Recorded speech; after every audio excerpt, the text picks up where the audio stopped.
summoned, called by this song. 'Tis perhaps the countdown to oblivion for the once proud city of London.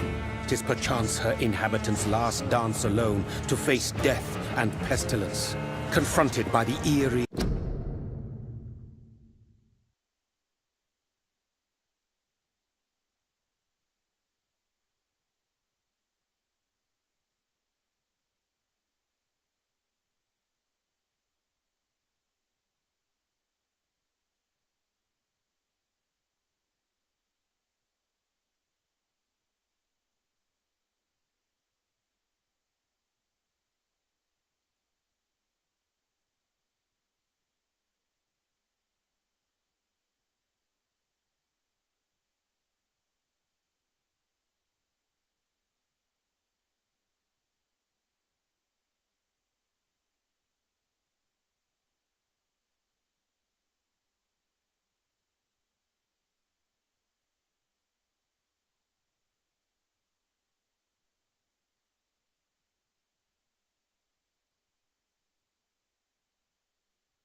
and unknown, mortals became desperate for answers. A flock's flight makes for an omen, the falling of a star a dire presage.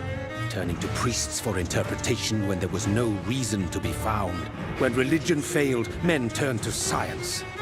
I saw them build such vain cities, crafting machines made for endless war. New questions flourished as old answers withered. What is darkness but lurking sun? What is wall but enslaved stone? What is glass but tortured sand? What is song but a call to arms? What is hate but jilted love? What is life but death pending?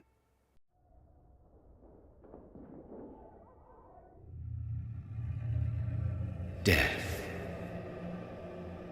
Since the apple was plucked from the sacred tree, mortality was believed to be God's punishment, a righteous snare to keep mankind from ascending to the stars.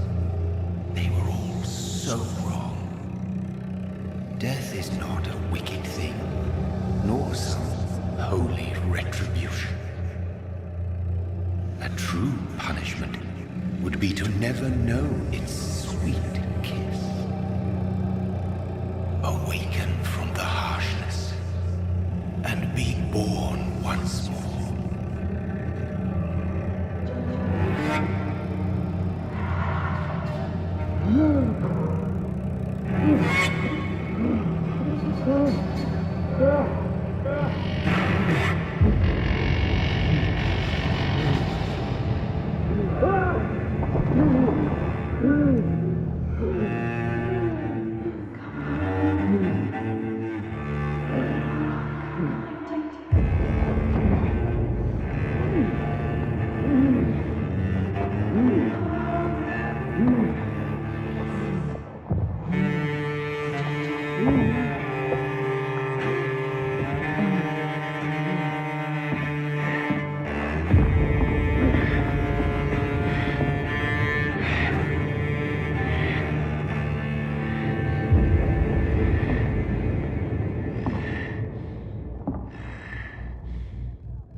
So thirsty.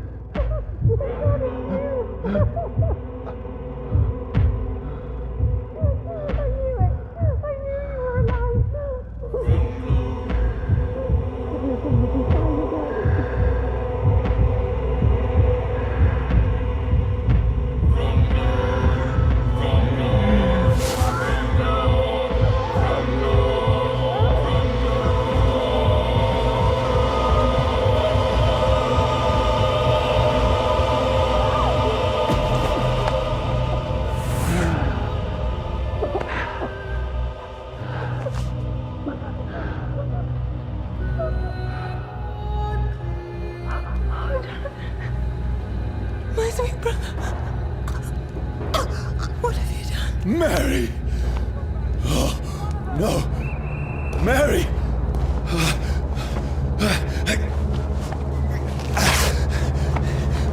Hold on! Please, hold on!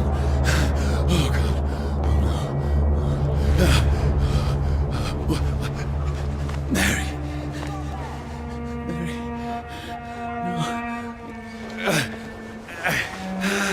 No.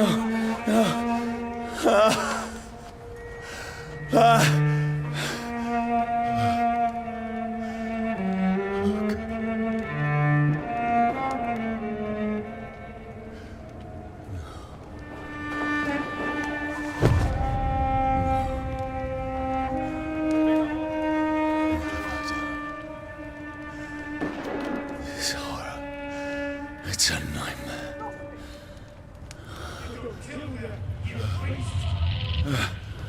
No! Please, a moment, let me explain!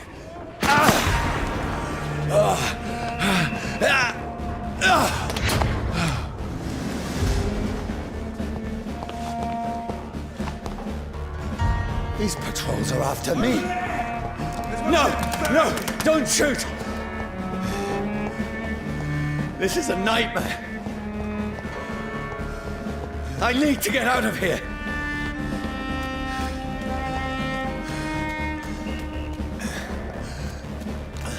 This can't be happening.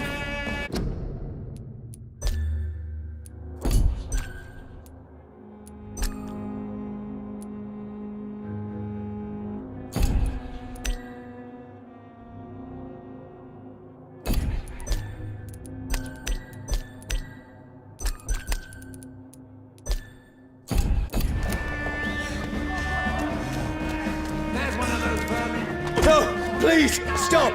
I mean you no harm.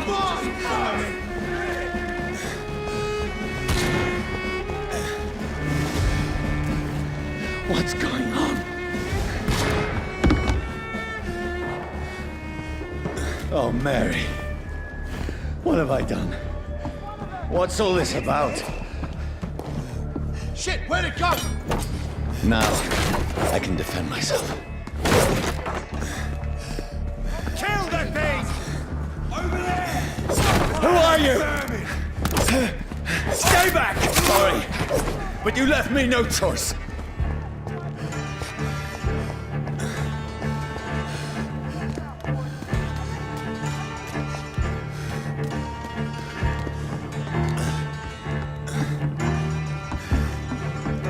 Who are you? Stupid beast!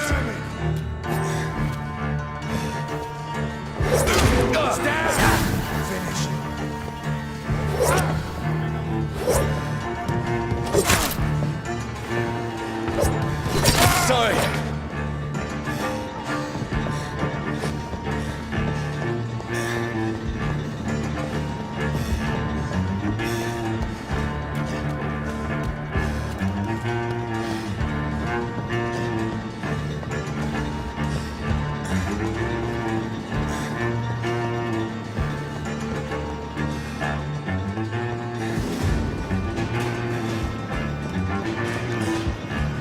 See them fancy clothes? No, This please, one's a stop! top. Who are you? Watch it! It's a killer! What do you want? What is wrong with you?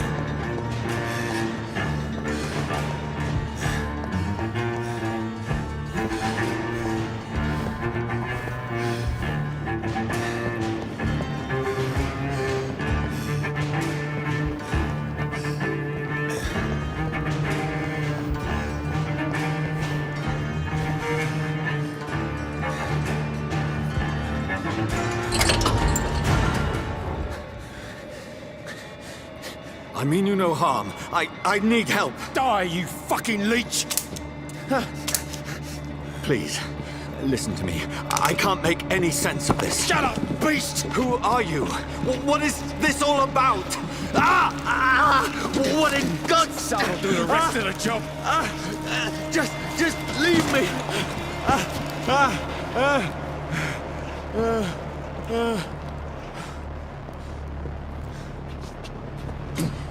The sun. It feels like it's burning me to the bone.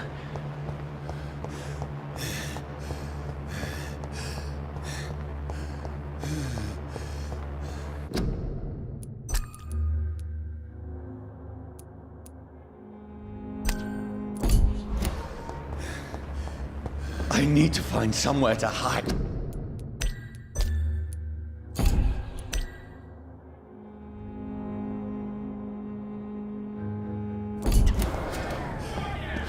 Let me go!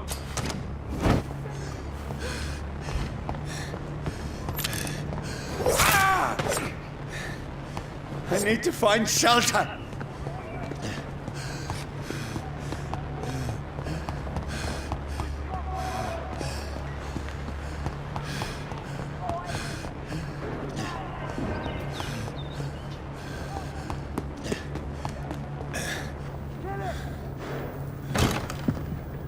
Is anybody there?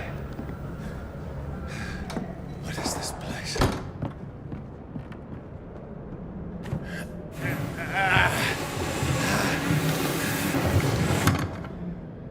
The place seems abandoned. I should be safe enough here.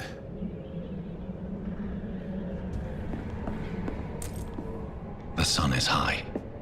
I cannot leave now.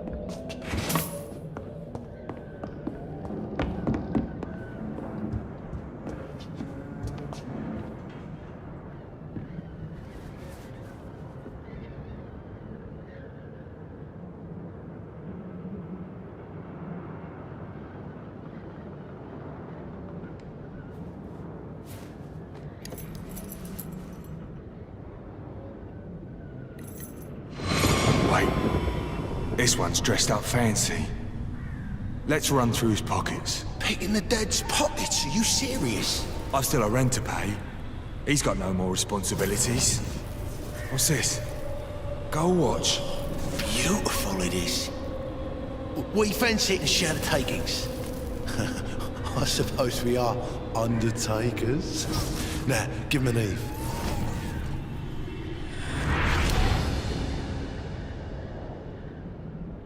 That's impossible.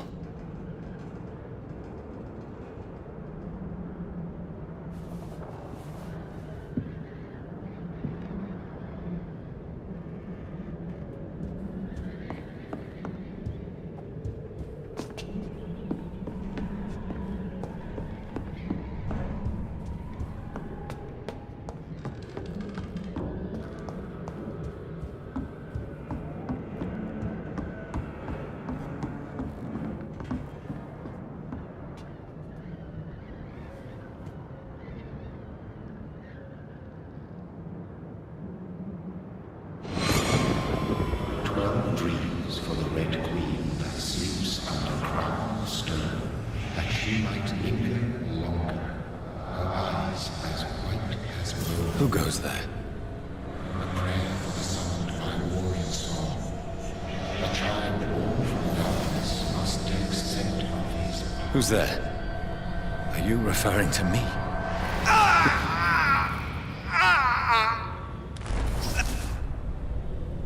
No! No! I still have so much to accomplish.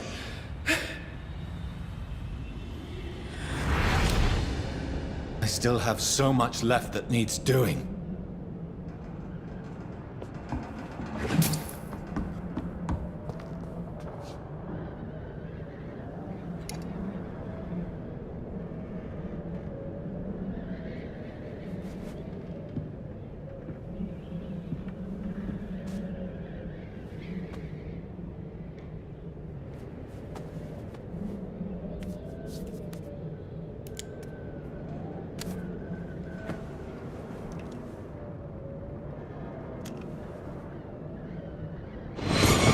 Johnny, this one's lost. We need to leave. And now! No! There's time. I can save him. That's the enemy coming! The orders are to evacuate the hospital! Done. He'll live. And now what? We fight. Killing is a hell of a lot easier than healing.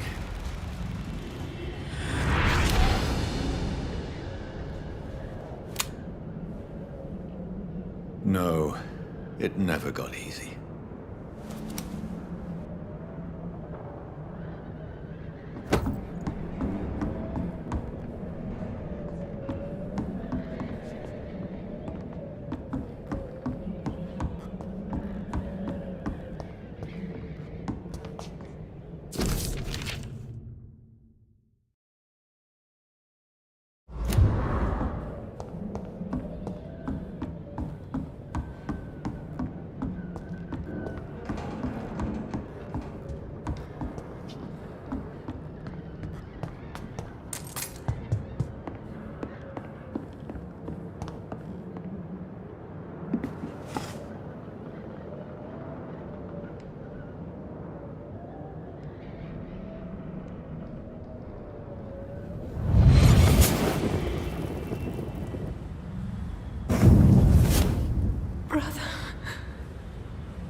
Mary, I'm sorry. Whoever did this to us, I will find them.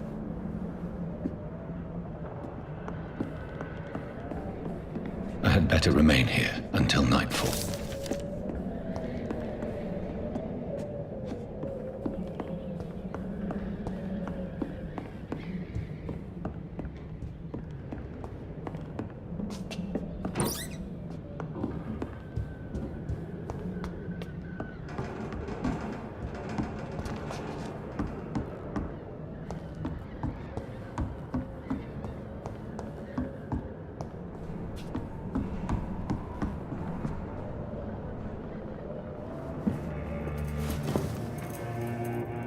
This makes no sense. None of it. No sense at all.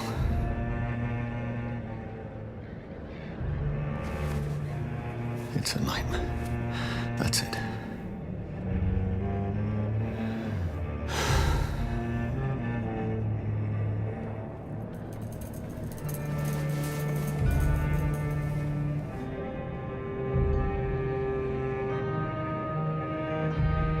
So be it.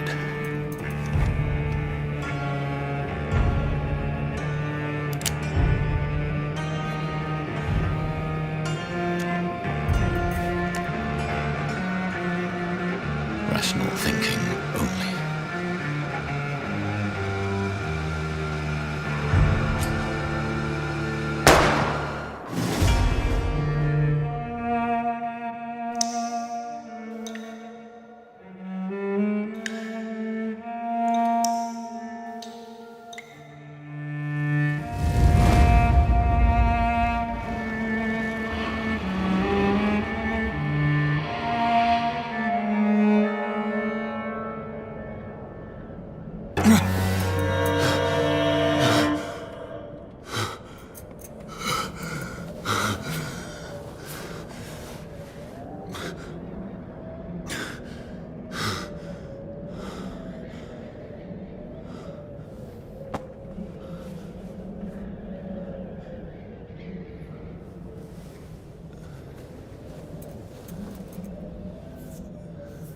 This is absolute madness.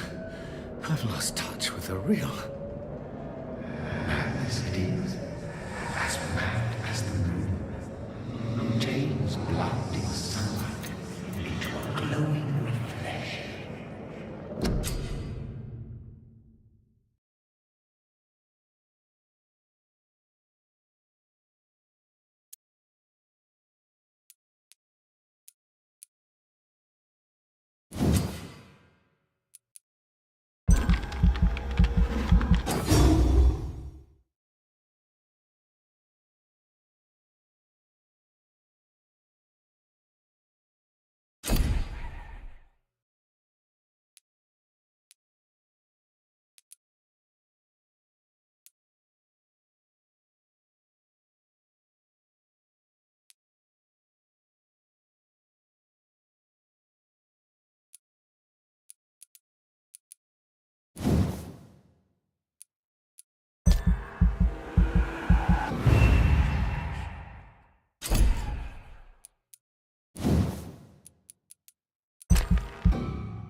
Voice in my head. If I'm not mad, then it must belong to the one who made me what I am. I must find him to understand what I have become.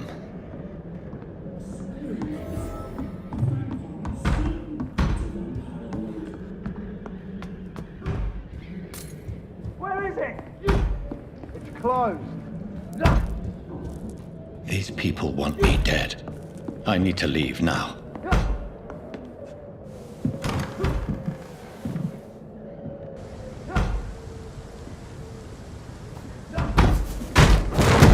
Here's the leech. Here!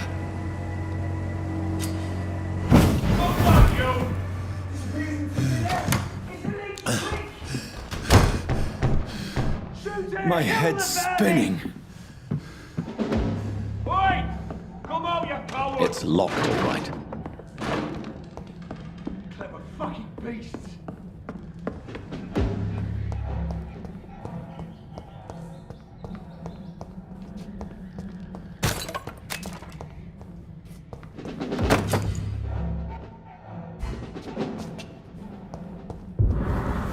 I'm still in Southwark. I must reach the West End. Back home. Die, vermin! A strength I never knew I had.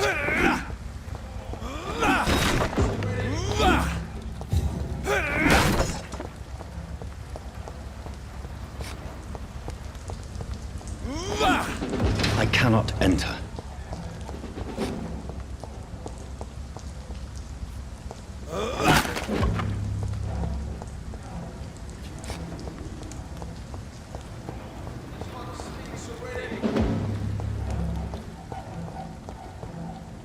Look lively! It's on to us!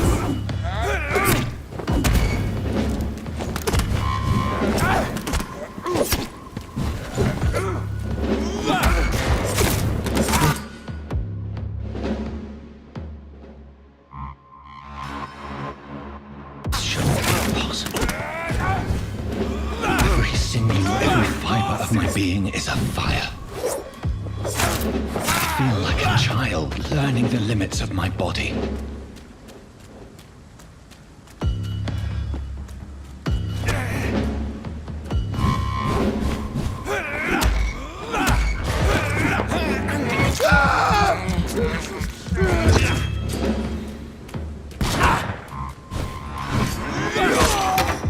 Here's all you deserve.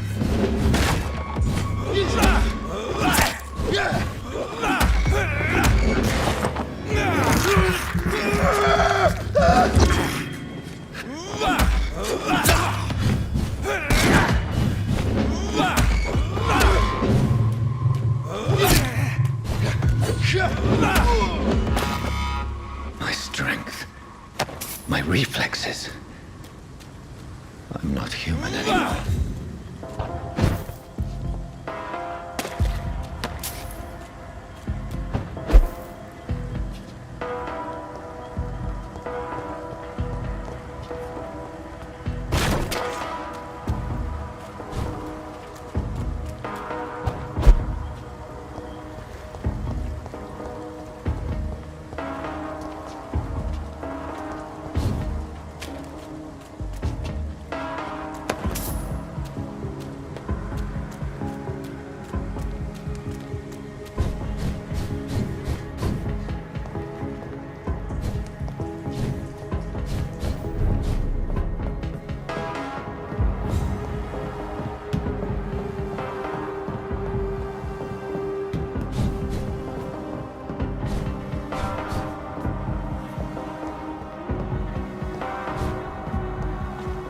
My poor sister. If only I had controlled my need for blood. Mary, someone will pay for what happened to you. For what happened to us.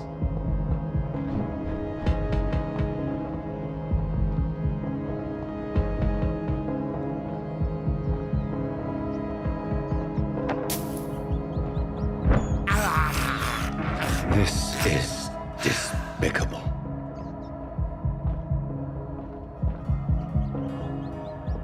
It's locked, all right.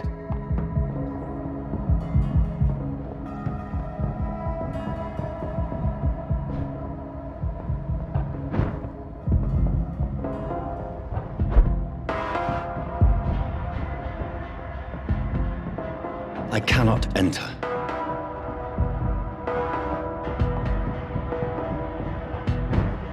The dizziness from the jump. I can now control it. It's locked.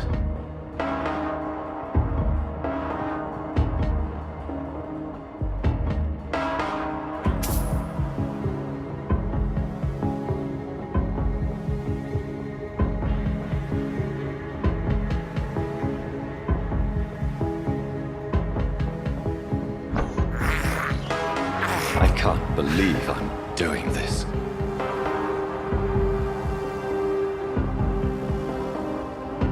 What will London have to say to me?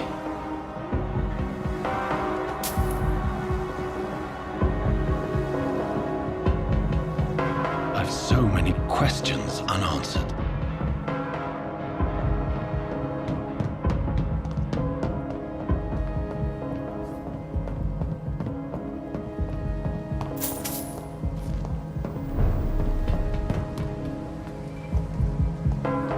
Another corpse. Have the very streets of London become a mausoleum?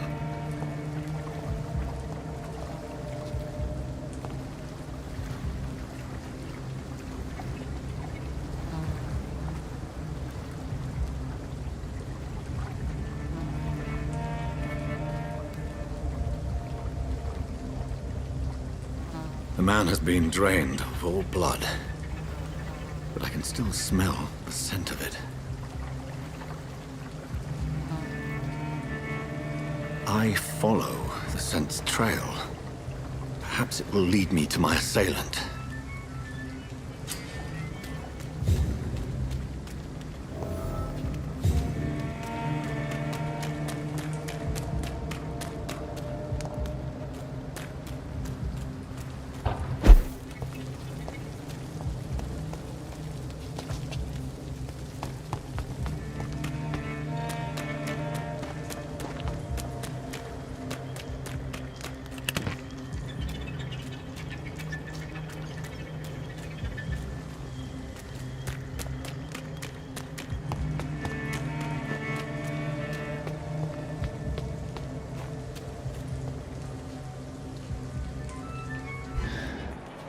Fresh blood.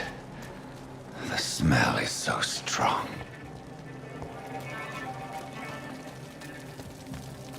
There is no one in sight. Where has everyone gone? According to the blood patterns, that's where the victim was attacked. So that must be the killer's trail.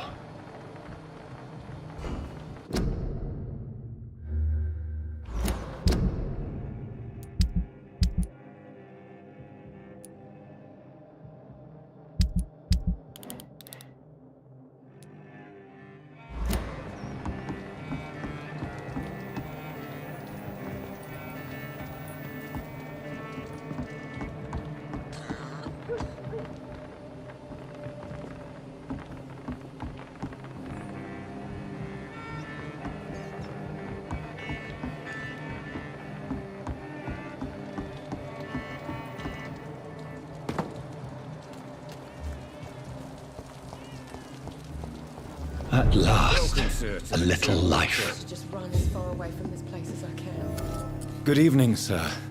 I wondered if I could ask for your help. Wow, you look like you need a drink. Yes. I apologize for my outfit. It's been a long night. Been there, seen that. Don't worry, things can only get worse.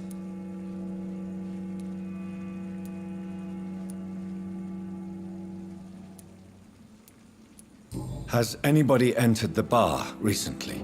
Can't say. Sorry. I spent the night making love to that gorgeous bottle, see? This is important, sir. Are you sure no one has come in here in the last few hours? I don't know and I don't care. This is a free What's going on around here? You must be new here. Have you not heard about the murders? Everybody fears the return of the sewer dog. Who is this sewer dog? It's the local bogeyman. Convenient answer for every crime that happened for decades. You murdered some.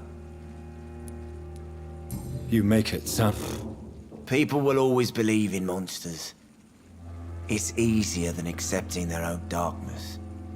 We can all be monsters.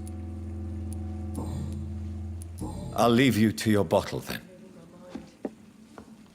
I should just run as far away from Oh, this place God, as- sir. You look like Jonah's whale just spat you out of hell. Can I get you a drink? No, thank you.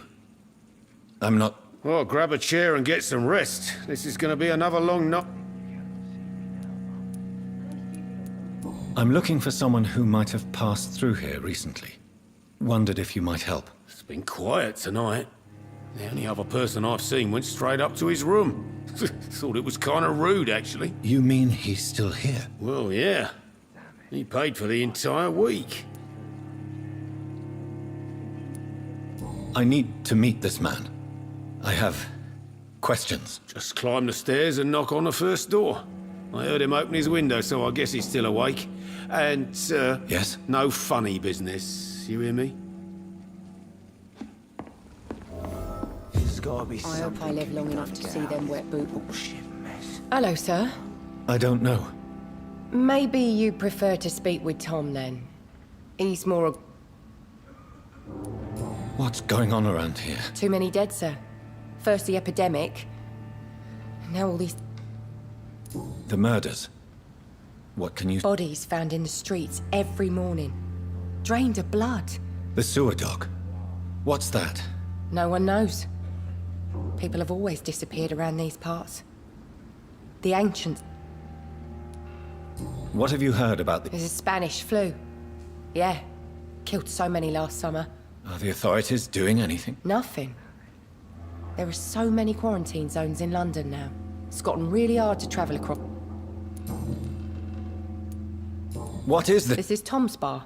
A turquoise turtle. I'm the barmaid here, Sabrina, if you want to know.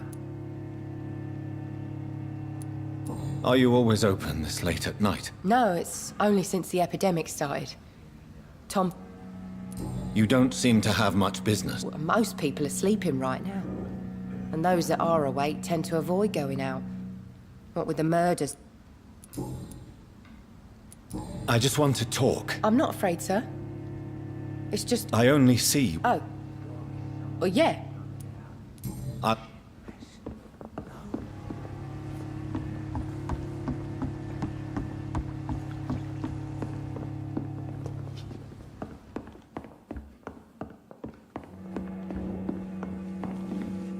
Hello, sir. I don't know. Maybe you prefer...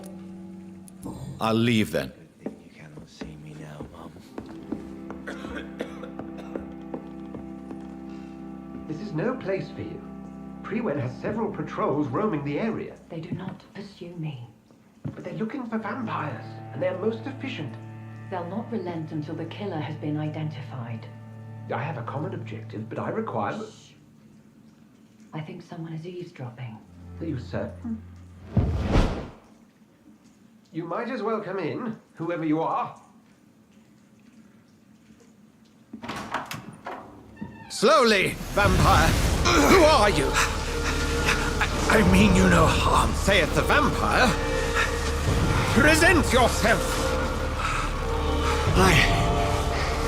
I need a word. With anyone.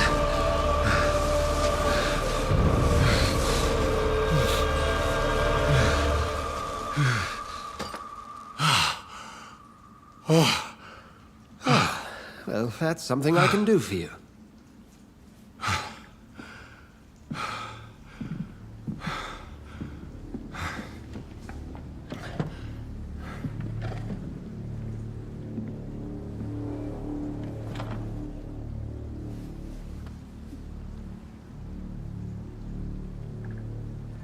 And who might you be?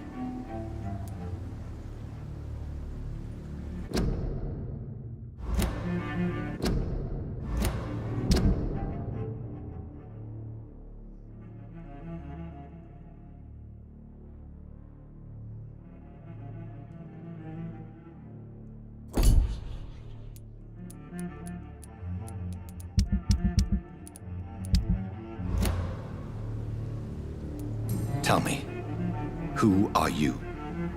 First, tell me what you want. Then I may tell you. That's none of your concern. Sir, you have entered my room in the middle of the night, pale as a corpse and shaking like a tree. So please, indulge me. Someone is molesting people. In fact, killing them. Biting them. The calling card of a vampire. like you.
You seem the expert. How would that be? I have my secrets, as you have yours. Then if you are not a vampire, who or what are you? Dr. Edgar Swansea of the Brotherhood of St. Paul. I'm performing an independent investigation here in an attempt to understand precisely what is going on.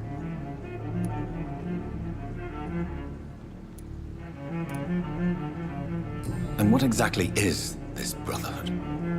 Sir, if the name is not familiar to you, then we shall discuss it another time. What have you uncovered concerning the murders? It started a few nights ago. Rumors of violent murders. The docks have always been, shall we say, somewhat unsavory. But this is different. How different? A vampire is at work here. Famished. Reckless. It must be brought to ground, and quickly. I heard another voice, that of a woman. Ridiculous. I've no idea what you're talking about. Something tells me not to trust you. Then the feeling is mutual. Then help me find the culprit. I may. If you'll first tell me why you opened this door. I followed a trail. The scent of blood from a recent victim. It led me here. You thought I was your aggressor? That explains a great deal. We're both chasing the same shadow. Perhaps. This is all new to me. I'm not even certain what I'm looking for.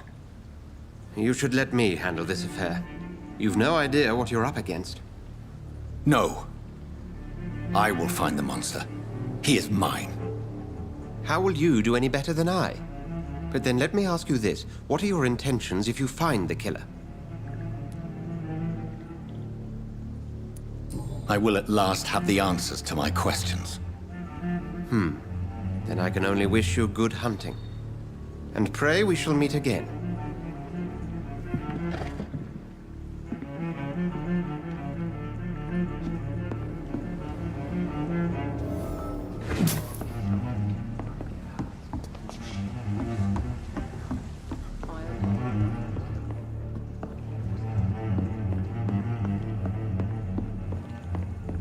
It's locked, all right. If Swansea is not my attacker, it means somebody else came here tonight. I think drink no longer. Someone must know something. Are they stupid? I cannot enter. Hello, sir. And you're still ugly as sin. I'll leave.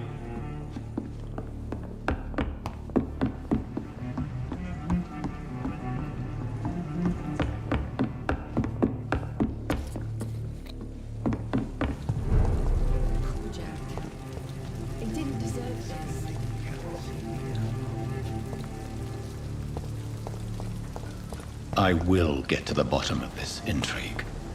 What's been done to me, to this city.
It's locked.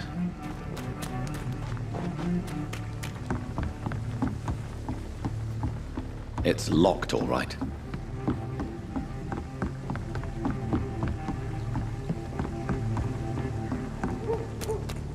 It's locked.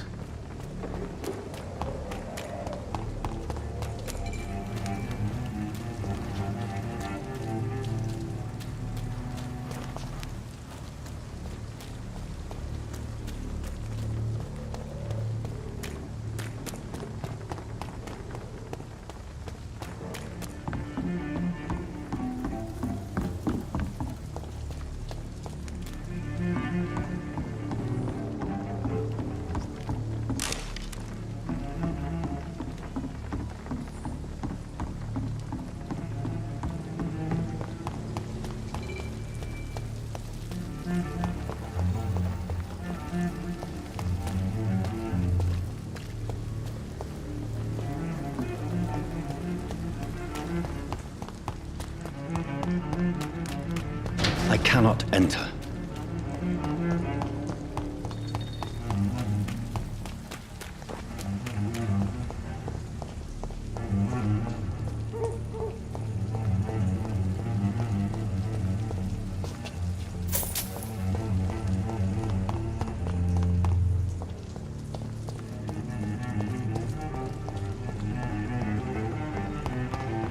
It's locked, all right.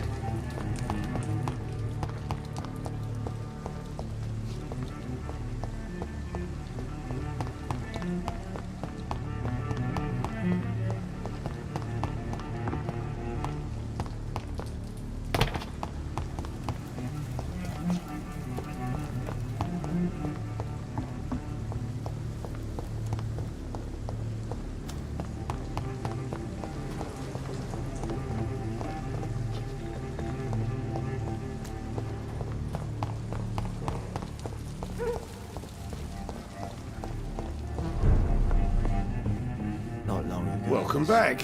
I can't say I have. Are you sure no one else came into your bar before I arrived? Hey, I told you, you were the only other stranger I've had. I think you're hiding something from me. I hide many things from many people, sir. That's what my job's about. Goodbye, Mr. Watts.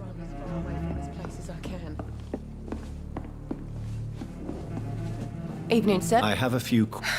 Well, I spoke to Dr. Swansea. He's not the man I'm looking... the truth.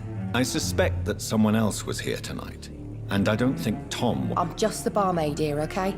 If Tom says you're the only visitor we had, then... I can feel your fear, madam. Please.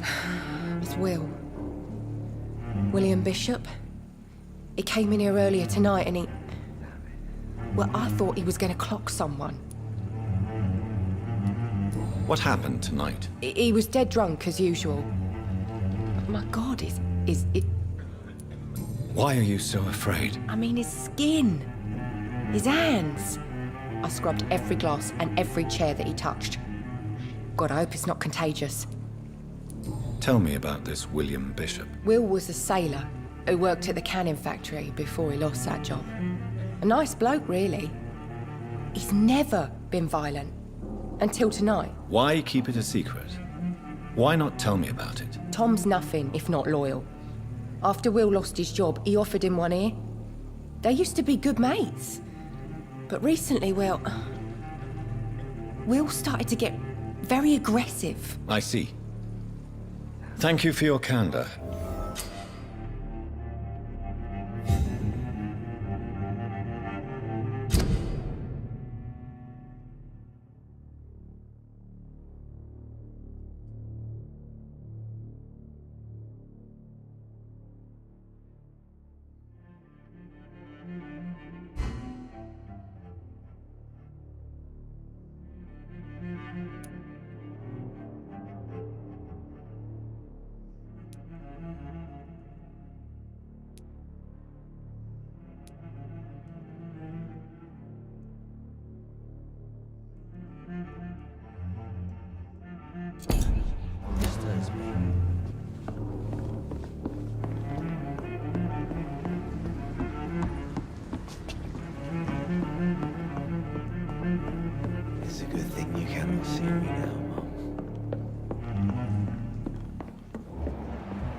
You again. What can I do for you? Goodbye, Mr. Watts.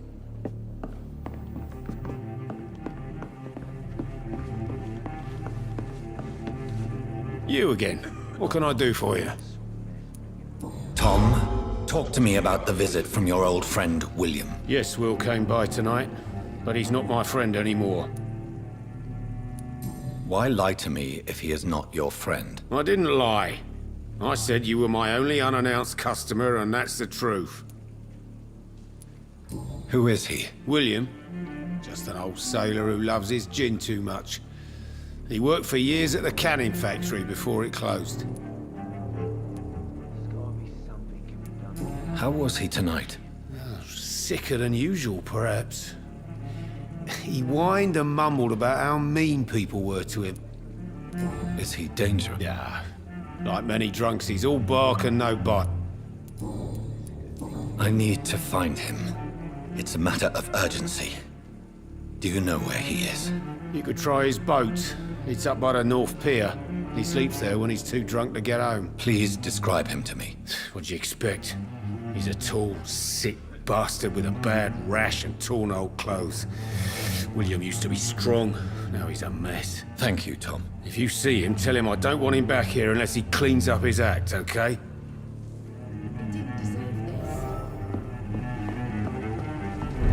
There's gotta be something can be done to get out of this bullshit mess.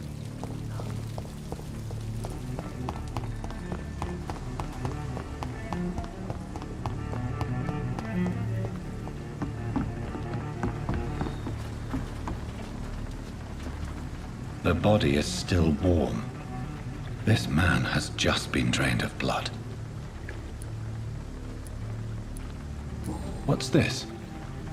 Some sort of note. This man was armed. He tried to defend himself. This corpse has been dried of its blood, just like the previous victim. Blood and empty gin bottles. This bishop fellow is some... There are blood splats on the other side of the canal. I must reach that barge.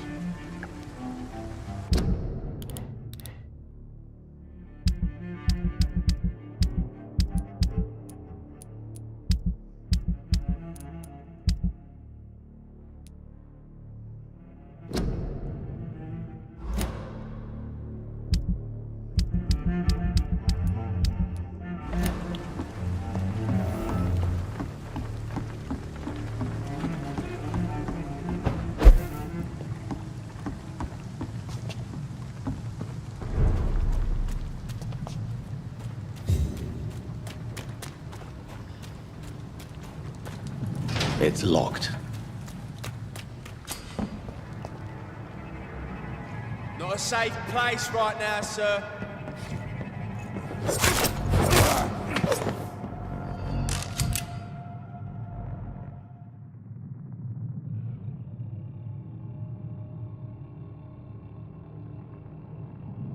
Ammunition crate. Good. I may need a lot of bullets. I feel like I'm back on the front line again.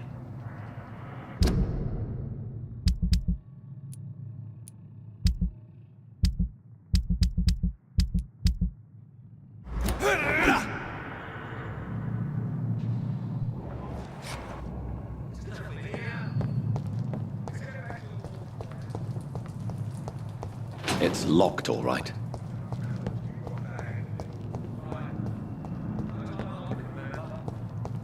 But I've only been part of the guard 3 weeks to the... If the man says a bloodsucker's dug in here, you've got one job, and that's to find it. And find it fast. It's fair enough, Tom. But why do they hide where it's so damn cold?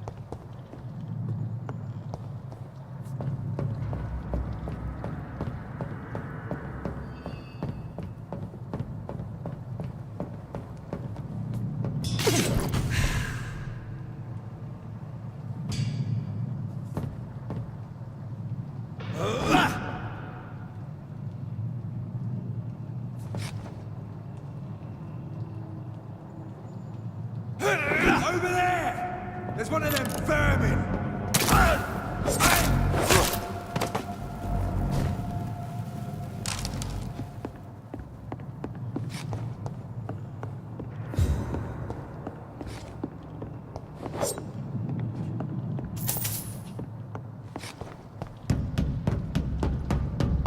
I cannot enter.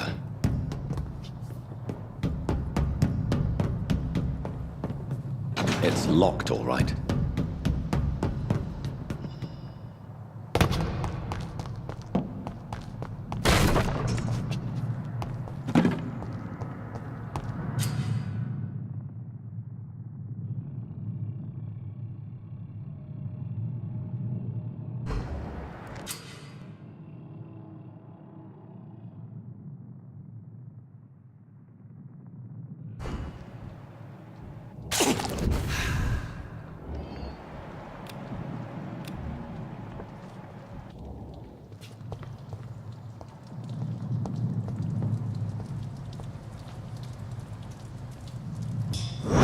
Cross the leech, boys!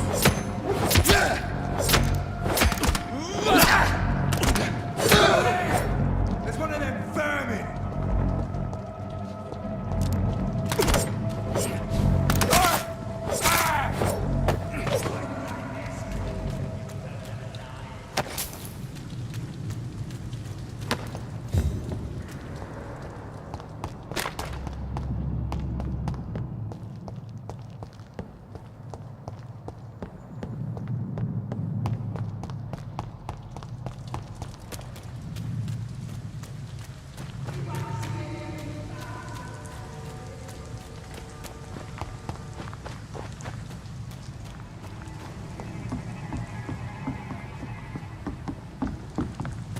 I like their screams when you burn them alive. Stay away!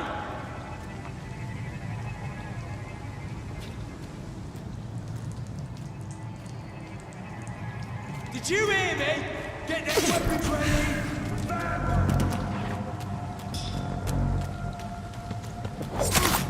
Spotted! Christ, he's dead! Over there!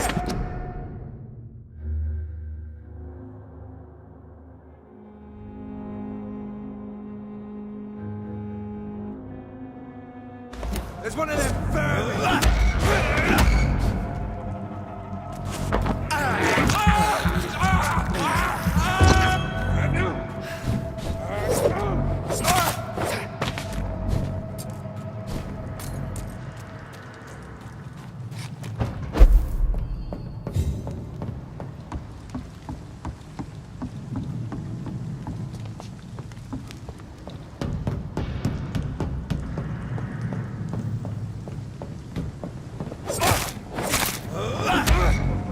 Over there!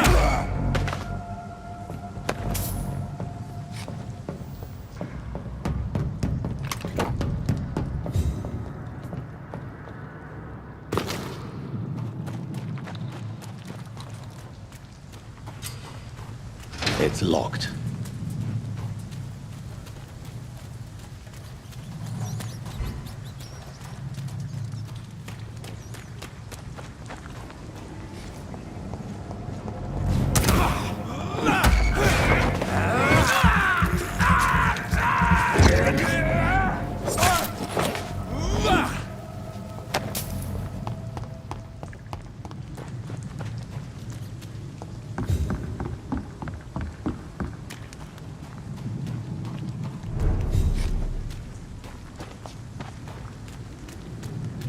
I cannot enter.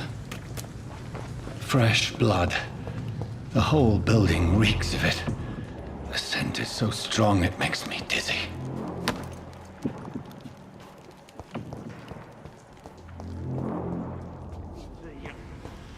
I need a drink. I'm so thirsty, William. As one, we shall overcome this. We've done it before. No. I had a drink outside tonight already and it did not quench my thirst. I must have more. Oh dear God, not again. William, please stop.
It's locked. This place reeks of bloodshed.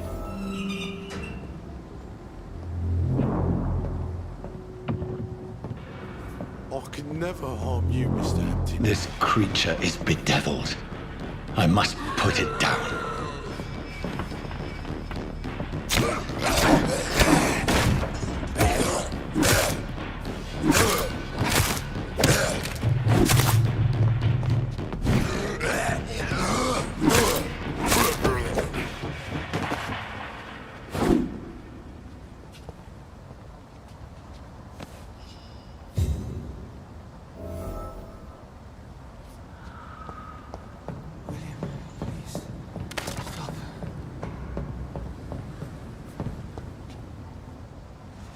William was an honorable man.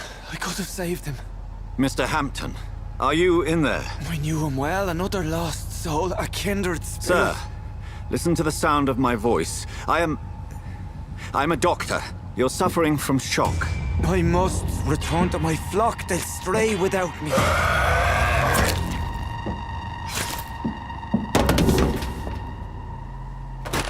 Remember, certain skulls are every bit as resistant as we are. Who are you? What do you mean by Skal? You truly are a newborn. I should have realized. Wait. You are the woman from the bar. Are you... like me? Can you help me? I believe, sir, I already have.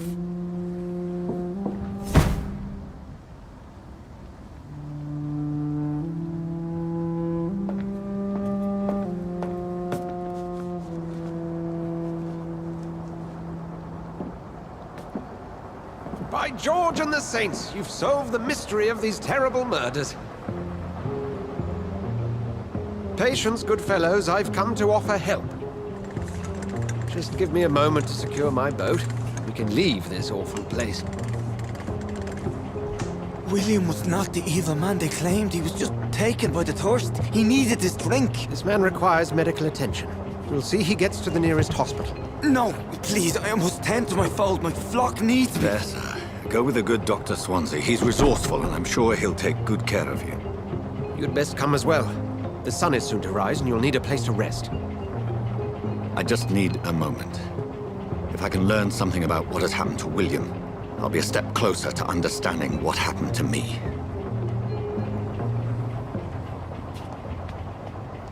This poor creature can't be my maker. Could it be some subspecies of... I must find a place to analyze the blood. I cannot enter.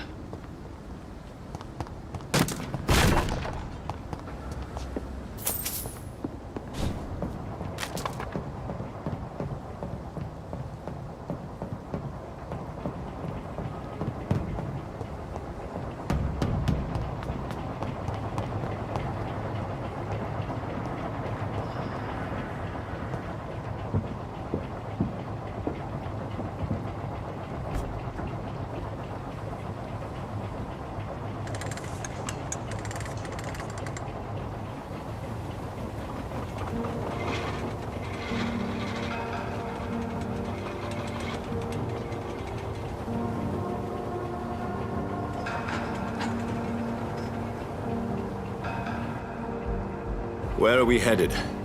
We're on our way to the Pembroke Hospital. It's just across the canal. They'll have a bed for poor Mr. Hampton. William was... what manner of creature was he? Predator, prey, villain, and victim. Who can say? The important thing is that he's been stopped. Duly noted. And the woman? What... who is she? What woman? Oh, don't play me for a fool. You used me to locate that Skal. You must know who she is. And I thought you a gentleman. You shouldn't talk about a lady behind her back, but I will tell you she values her privacy.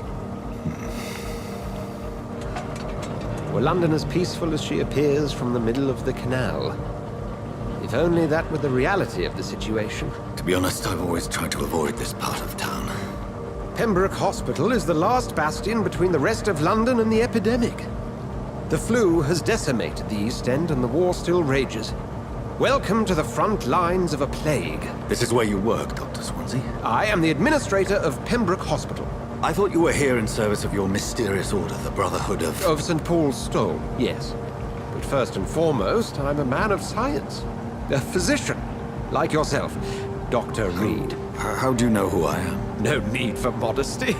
You are Dr. Jonathan Reed, a surgeon of some caliber and renown, if I'm not mistaken. You are correct, sir. I knew it! I had my suspicions. But when you took the blood sample from the corpse of poor William, I was certain. Dr. Reed. Marvelous. Have we met? I attended 3 of your seminars before the war. I have the utmost admiration for your research. And what a turn of fate. England's most esteemed blood specialist returns to London a vampire. That word, again. From a so-called man of science. I understand. Traditionally, the role of science is to refute myth, but when myth walks among us, the Brotherhood of St. Paul has dedicated its purpose to their study. There's so much for you to learn. Of that, you are right. Well, then let me be blunt. Join my staff at Pembroke Hospital. As a physician. I suspect you'll not find a better post of employment to contemplate your predicament. This is sudden. I was returning home to see my sickly mother. But alas, that was before contracting this... affliction. Dr. Reed, take a moment to consider. The post would be for the night shift, providing a good explanation for your absence during daylight hours. You'll be adequately reimbursed, and have a place to hide. I even had the forethought to bring some clean clothes. So, what do you say? It seems I have little choice, but yours is a generous offer, so I thank you. Brilliant! Oh, Jonathan, this is one for the book, and the beginning of a beautiful friendship.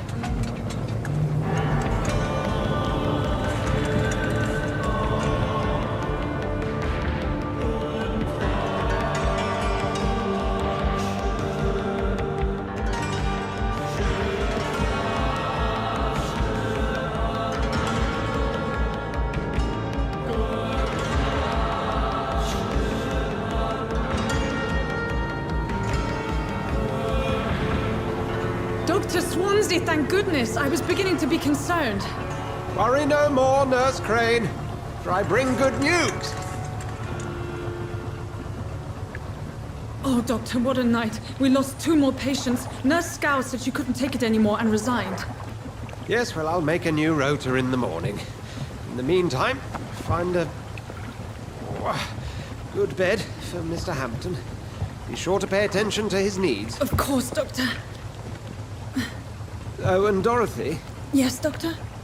Dr. Reed here has just returned from the front. He served King and Country and will be joining us here at Pembroke. We're very lucky to have gained a surgeon of his talent, and one so experienced in blood transfusions. That is good news indeed, Doctor. Oh, yes.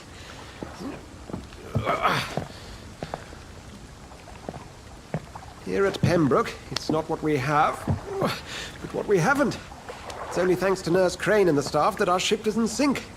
If you have any questions, just ask her. Duly noted. Thank you. Your assistance is required, Dr. Swansea, immediately. Welcome aboard, Jonathan. We'll catch up after my rounds. Coming, Nurse Crane. I'm coming.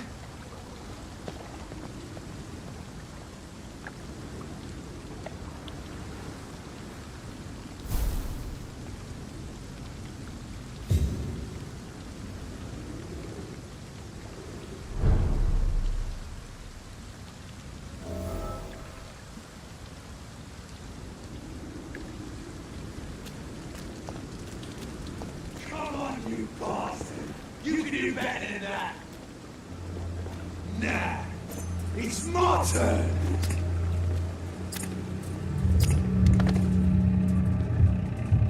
Rotten or pristine, each heart contains the secret of life. Drink at this river, try it all.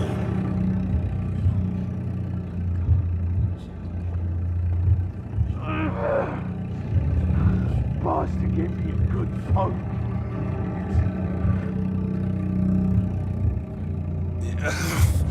Oh, come on, you bastard! I won't bite. Sir, please. You've lost too much blood. Calm yourself. You think I didn't notice? Stop your staring and get me to an hospital, you arse!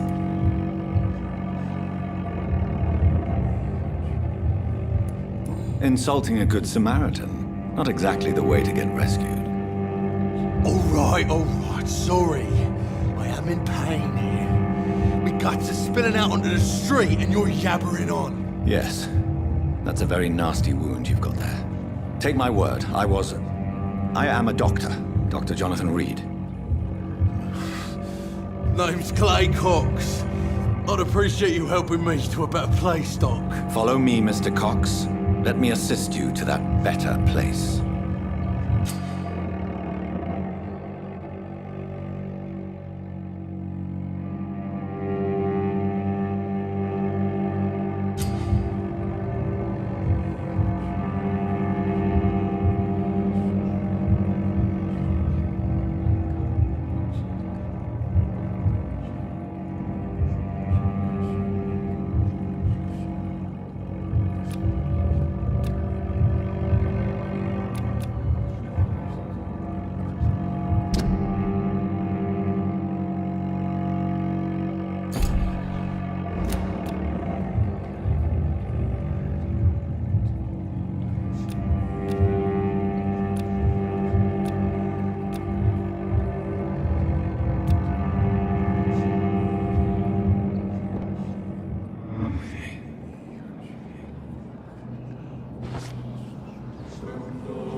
Bring this fading light into the shadows.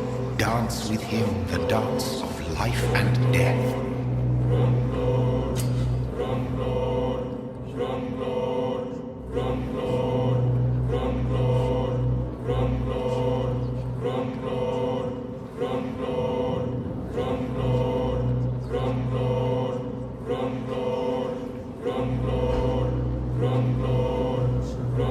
No more.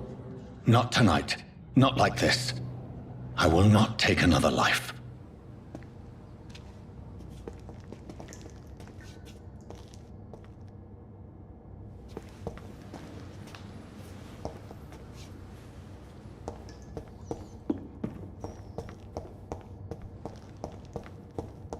Did I black out? What? What happened? It is wise for the huntsman to sometimes let his prey go, but no famished hunter can run for long.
Doctor, where have you been?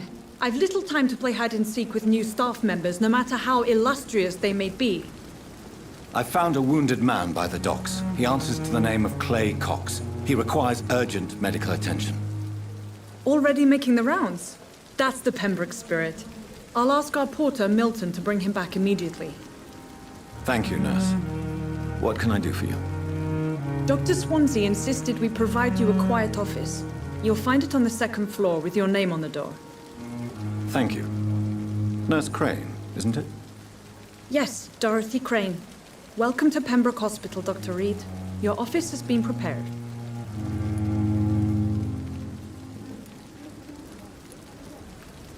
I would like to ask a few questions first. If you could point me in the direction of my room again. Second floor of the hospital, left after the stairs. It's the last vacant... And Mr. Hampton, the patient we brought in.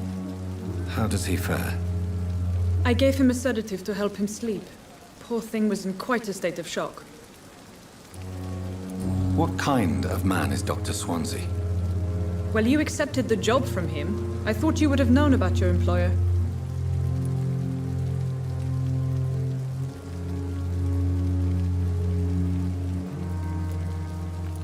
Apologies, I've only just met him the once. This is sudden. I've only just... Dr. Swansea is a brilliant surgeon and the most compassionate physician. It's right to assume Dr. Swansea knows far more... You'll get to know him soon enough, and better than me. The administrator has better things to do than mix with us. Thank you, nurse.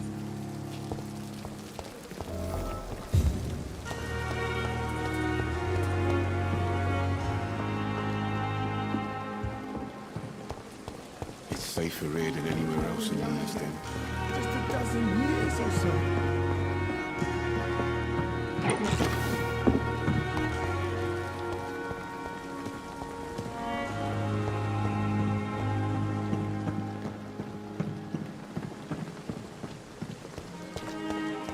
Dr. Swansea is right. This place seems perfect to conduct my research.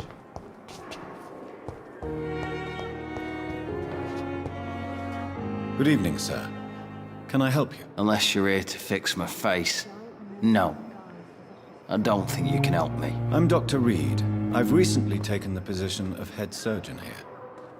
War injuries, am I right? You guessed right, Doctor. German shell took my pretty little mug right off. But they still call me Thomas Elwood. How is your stay with us, Mr. Elwood? Oh, it's bliss. I just escaped death in the trenches to be surrounded again by the moans of the dying. Can I ask you precisely why you're a patient here? It's the pain, sir. The drugs don't work. It just hurts under the... Can I do anything? Nurses gave me a bunch of pills. No. Who is treating you? Is someone in... Nobody since the old and tired doctor spoke to me. You don't seem worried. My face hurts so much more when I smile.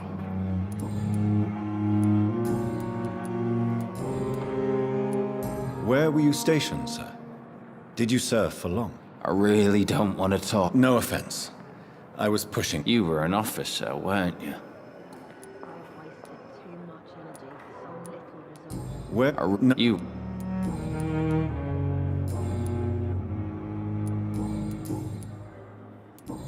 Goodbye for now.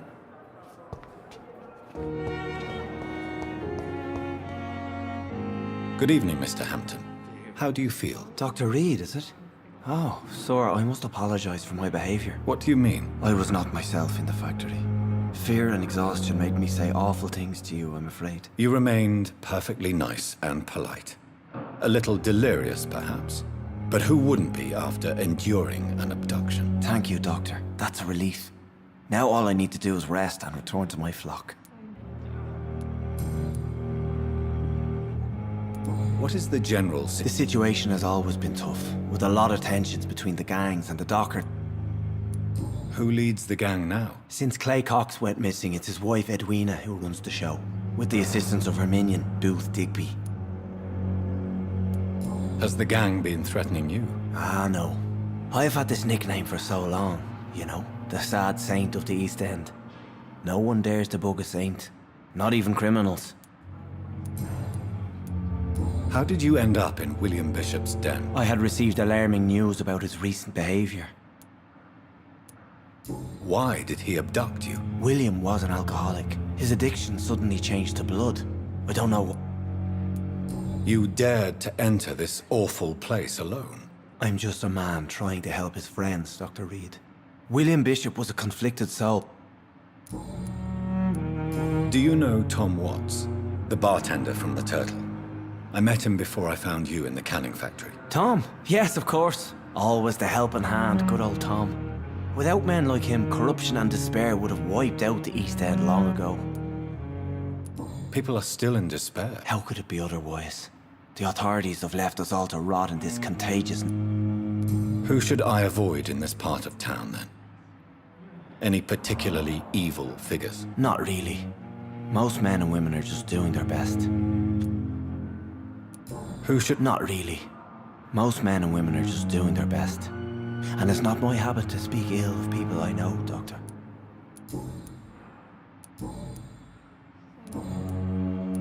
What do you do for a living, Mr. Hampton? I can't help but notice the cross around your neck. I manage a night asylum for the poor and homeless of the docks. And I try to guide the lost and hesitant on the right path to our Lord. Are you a priest, Mr. Hampton? Not at all, Doctor. I'm just a man of faith willing to preach the good word. Why didn't you use your cross against William Bishop? To repel him somehow? That's a very strange question, Doctor. A cross is no magical token, if that's what you were trying to say. Not mine, anyway. Why didn't you... That's a very strange question, Doctor. A cross is no magical token, if that's what you were trying to say. Not mine, anyway. Have you made friends since you arrived? Not really, but I recognize Miss Harriet Jones. I knew her when she lived by the docks. That poor woman had such a miserable life. You never came to see her here at Pembroke? Receiving visits when sick can be an important part of the healing process, you know. We're not just bodies. You're preaching to the converted now, Doctor. To be truly honest, I thought she was dead. She left the docks many months ago. How do you feel? I feel exhausted. Beyond exhaustion, actually. William drank... You're in good hands here. Dr. Swansea is well versed in blood transfusion, and I'm sure he'll take the best care of you. Thank you, sir. I believe all I need is rest. And then I can go back to the people who need me. Goodbye, Mr. Hampton. It's locked. I have wasted too much energy for so little result.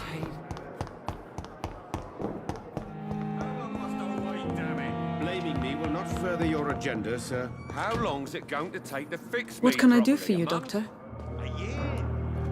Thank you, Nurse Crane. And you will kindly apologize when you're feeling better. Good evening, Doctor. I believe we're going to be working together. Dr. Reed. Dr. Swansea informed us of your arrival, but I could not dare to believe we'd have such good fortune. Such an honor, sir. Thank you. And you are? I am Thoreau Strickland, Dr. Thoreau Strickland. I'm a great admirer of your work, Dr. Reed.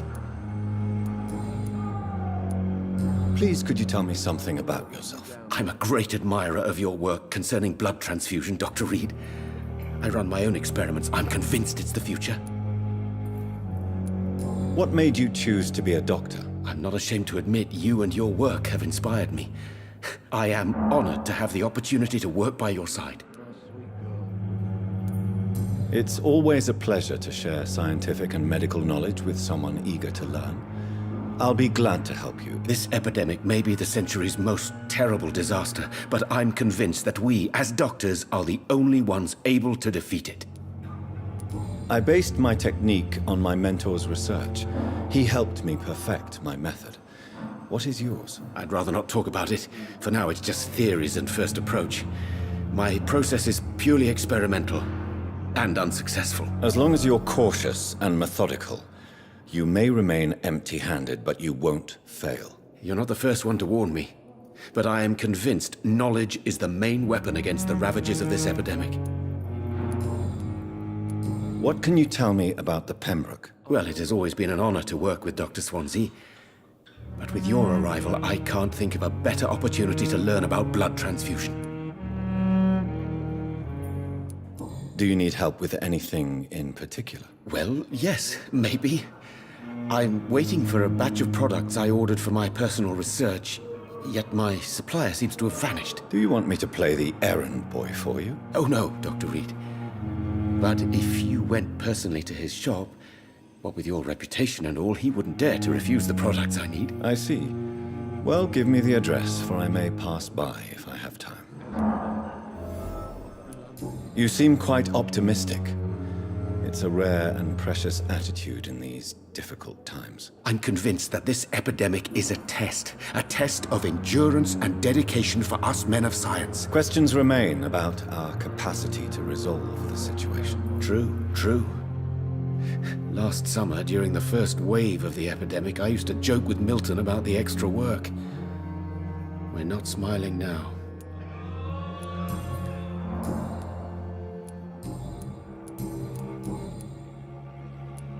Tell me more about your willingness to experiment with new medical techniques. Harvey Fiddick is a patient suffering from a severe injury that could cripple him if not treated correctly.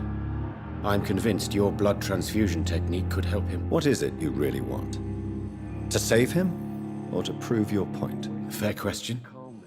I want nothing but to save my patient, Dr. Reed. Especially since I know Mr. Fiddick's story. Tell me Mr. Fiddick's story. Our first diagnosis was compromised because Mr. Fiddick lied to us about the real origin of his injury. He first claimed it was an accident. But why would he hide such crucial information from us? Because he is a proud father, ashamed of putting his children at risk because of his own negligence. This personal involvement could also appear to be a lack of impartiality.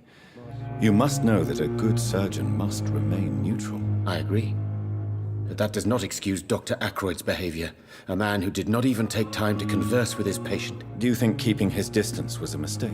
All I know is that I'm taking care of human beings with desires, hopes, and fears. Not some biological machine comprised of blood, bones, and flesh.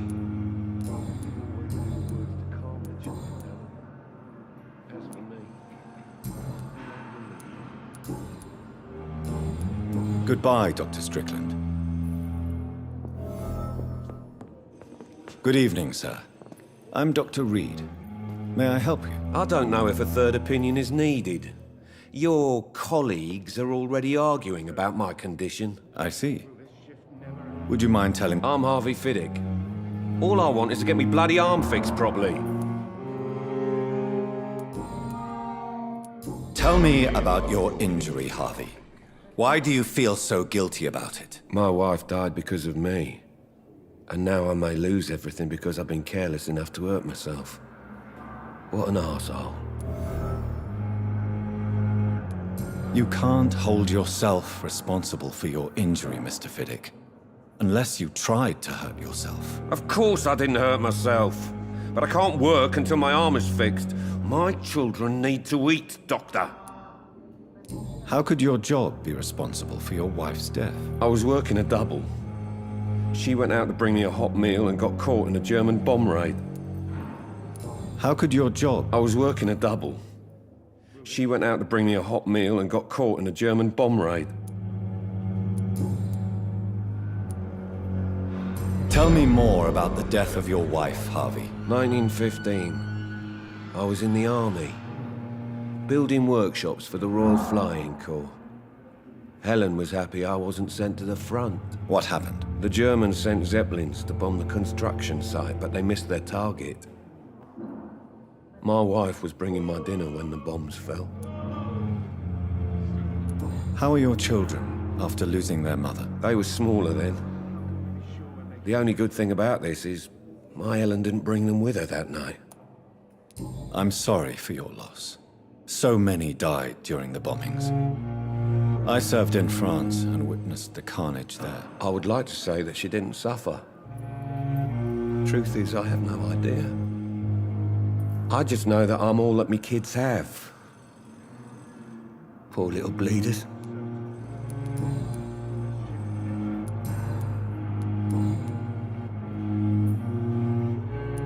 Tell me about the doctors who are arguing about your case. Strickland and Ackroyd. They both want the best for me, but there's a lot of pride there. Doctors are no different from carpenters, it seems. What do you mean? I often had professional arguments with rivals on a building site. Difference is, I disagreed about wooden nails, not flesh and bones. Tell me about yourself, Mr. Fiddick. I'm just a regular guy waiting to get his arm fixed, so I can return to work and to my family. I was more curious about what you were doing before being hospitalized. I'm a carpenter, and a good one too.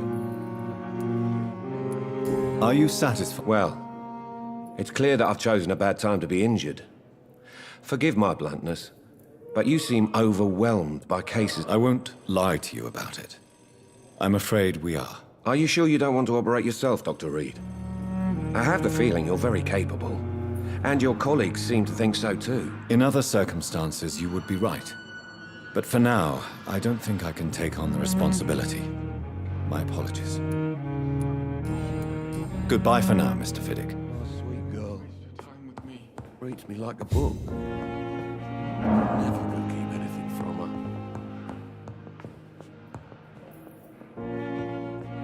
Good evening, sir. I'm Dr. Reed. Reed? Yes, I've been informed about your arrival. I'm Waverly Ackroyd. Welcome aboard, I suppose. Does my arrival inconvenience you in some way, Dr. Ackroyd? Let us just say that I don't particularly share Dr. Swansea's enthusiasm for hiring you. What we need here are reliable professionals, not overrated dabblers.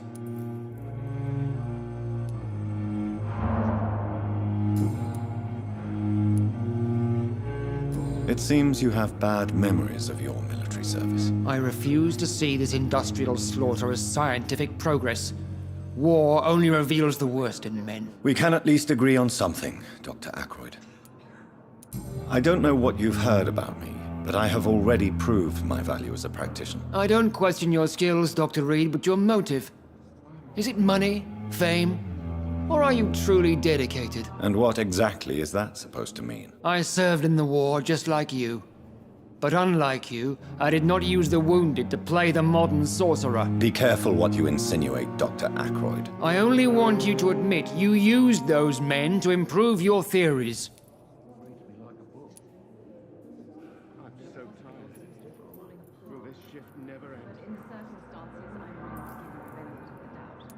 I don't see any reason why I should justify my actions to you. That's true, Dr. Reed.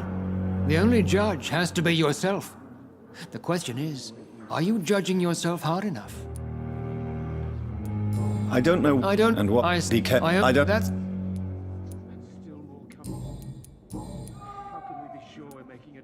Tell me, Waverly, what do you think of Dr. Strickland's enthusiasm for his experimental research? Strickland is playing with his patients' lives for pride and glory. Now that, sir, is unethical. Are you thinking about something in particular? Harvey Fiddick needs delicate surgery. I believe we should stick to the usual procedure, but my young colleague obviously disagrees. Why do you wish to lead this surgery? I strongly believe that Mr. Fiddick should not be butchered to test an unproven procedure.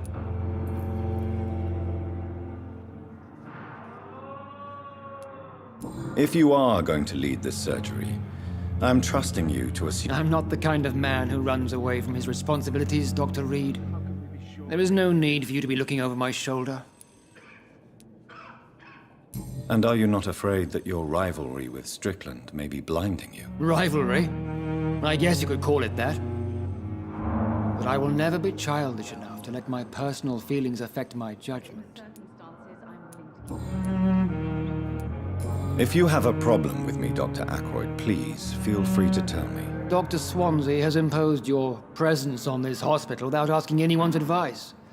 The benefit of his position. But I don't agree with it. I know we've never met before, but I believe this hospital could use all the help it can get. You will agree with that, I'm sure. Oh, but I have heard about you, Dr. Reed. Of course, you can't say the same about me, since I have not wasted my time courting the press.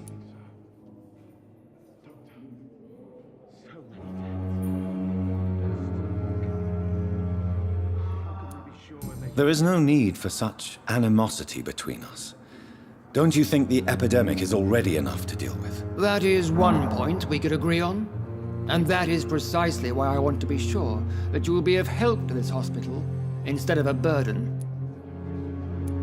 Since your tenure in this hospital is longer than mine, perhaps you can tell me more about this place. Let's just say I'm tired of the carelessness around me. I have always respected the skills of Dr. Swansea, but over time his enthusiasm has become... Carelessness? Exactly what are you talking about? We're here to save lives. The people who trust us are not volunteering for experimentation. They're here to be healed. I don't intend to run any radical experiments, Doctor. Even if I, as any good practitioner should, express an interest in pushing the boundaries of medical research. Modern medical methods were created through audacity and ego. But there are rules in our line of work, and they're here to protect our patients.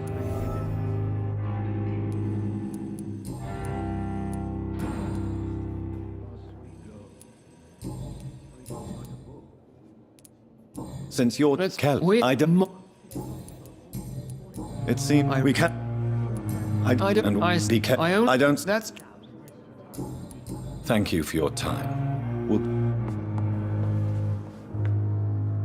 Good evening, Dr. Strick. And good evening to you, Dr. Reed. Can I be of any help? What do you think of Dr. Ackroyd's aversion to modern medical methods? It's a shame he's so narrow-minded. Dr. Swansea taught me that science is about exploring uncharted territory. I'm convinced that's true. With the influenza and all that's going on, you should put your differences aside, don't you think? Why is it so difficult to work together?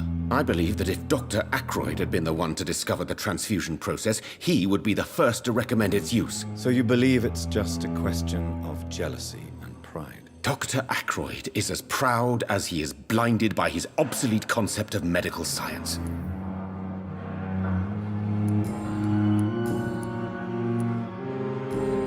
Goodbye, Dr. But in the circumstances, I'm willing to give you the benefit of the doubt.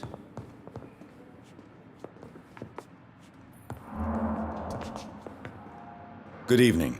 I'm Dr. Reed. Can I help at all? No. Really? Why are you here, then? I don't want to talk. My throat hurts too much. I suppose that this pain is the reason you're here. Is someone taking care of you? Yes. And no. Could you at least tell me your name, sir? Mortimer. How painful is your throat, Mr. Goswick? So painful I'd rather not talk at all, Doctor. I'm sure you realize a doctor and his patient have to communicate, sir. Would it help if I gave you some paper and a pen? Not really. I see. Then maybe it's not just your throat that hurts, Mr. Goswick. Perhaps your sore throat is just the consequence of something more hurtful. Yes, maybe. But I don't want to talk or even write about it now. How painful? So painful I'd rather not talk at all, I'll let you get some rest. I'm all right. Don't waste your time with me. Good evening, madam. Can I help you? It's my son who needs you, sir. I'm Dr. Jonathan Reed. How can I help your son? I'm Beatrice Goswick, mother of Mortimer Goswick. Could you check on him, please, Dr. Reed? I've heard much of your talents as a physician. What can you tell me about yourself? Not much to say. Just take... May I ask if you have an occupation, Mrs. Goswick? I'm a teacher by profession. I teach young women who are more ambitious about their futures than their families. Are you really that rich? Most of the patients here are of a more humble origin, if I may say so. Yes, thanks to my husband. May he rest in peace. I can cover any needed medical expenses. What do you think of your reception here? Any complaints? I have had the uttermost reservations about this hospital since we arrived. But we had no other choice, considering the state of emergency. Is there something in particular that's bothering you? Some of the staff were not especially welcoming. I suspect they're not accustomed to dealing with patients of such social standing. Tell me more about your arrival at the Pembroke Hospital. What gave you such a bad first impression? The ambulance driver was quite rude, for a start. And that nurse, Miss Hawkins, seems to have quite a dubious attitude. What do you mean? She managed to secure a bed for my son despite the epidemic. It was a relief, but it wasn't cheap. She charged you for a bed? Yes, and I paid without question, considering the urgency of the situation. I share your concern, Mrs. Goswick. Be sure that I'll talk to the people involved. I don't expect compensation, Dr. Reed. But I'm aware such behavior would not be tolerated in other hospitals.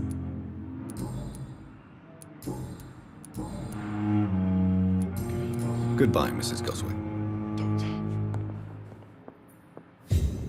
Good evening, Mr.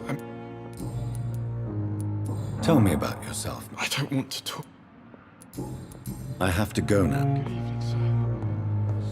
Doctor.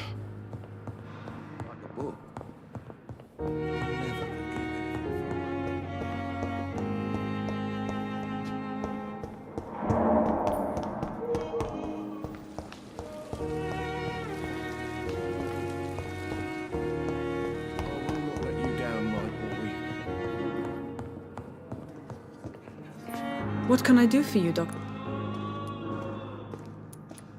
If you could point me in... Thank... Come now, we can handle this.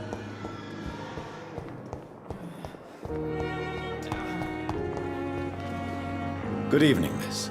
I'm Dr. Reed. Your name has no meaning to me, mortal. You're nothing but dust blown by the winds of eternity. I beg your pardon? What are you begging for, mortal? My clemency? Well, tonight maybe I'm inclined to mercy. You'll never forget the night you met Thelma Howcroft. You keep calling me mortal. Why is that? And if I'm mortal, what are you? Well, Dr. Reed, if you must know, I'm a vampire. And why do you believe you're a vampire? I don't need to believe anything. It is what I am. It is what I feel within this hollow shell of flesh. Please, describe to me how you feel. What is it like to be a vampire? I can hear my body crumble from the inside as my flesh cracks and fades. I sense the last pulse of postulant blood within my drying veins. I need new blood. I see. Have you ever heard of Cotard's syndrome, Miss Howcroft? Never. It's a mental illness discovered by a French neurologist named Jules Cotard. The affected patients are delusional. They believe that they are putrefying, that they are dead, a ghost or a ghoul, or in your case, a vampire. Delusional, you say? Oh, sad and petty mortal. You can't even begin to understand the concept of immortality. And you think it is I who am delusional. I'm assuming you must be a patient here. Am I right, Miss Howcroft? It's only a cover. To hide from my enemies. I can leave whenever I want. As a woman, a spirit, fog, or bat. Who are these enemies you mentioned? Can you describe them? I cannot say for sure. But I sense their eyes on me from nearby.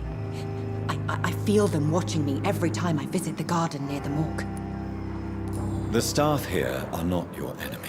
They're here to help you, to care for you. I'm not speaking of the doctors in white. I'm speaking of the men and women who hunt me, for I am a vampire. I see. Don't worry. These people will not find you here. I'll personally make sure they leave you alone. Thank you, mortal, but do not interfere with them, for you are no match for those that hunt me.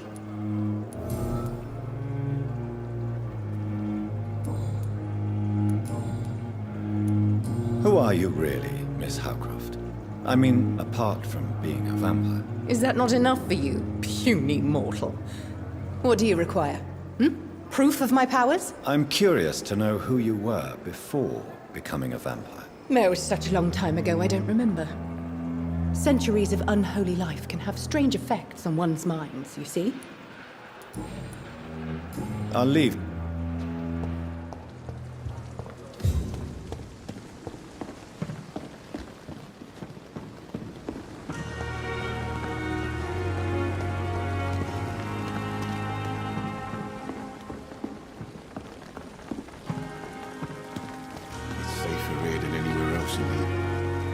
Good evening, sir. I've already heard about you, Dr. Reed. I'm Milton Hooks, the ambulance driver for this shithole of a hospital. That's quite a blunt introduction, Mr. Hooks. You can call me Milton. I like to speak my mind, Dr. Reed. Perk of the job. Don't judge me, and I won't judge you. I'm not sure I understand what you're talking about. Well, I'm no doctor, but I'm pretty sure a gun can't be... You have a keen eye. I learned to shoot during the war, and have carried one ever since. Old habits die hard. No need to explain, Dr. Reed. And if you ever need a better gun, remember, I may have something for you. I'd like to... Wise choice, Dr. Reed. A reliable gun.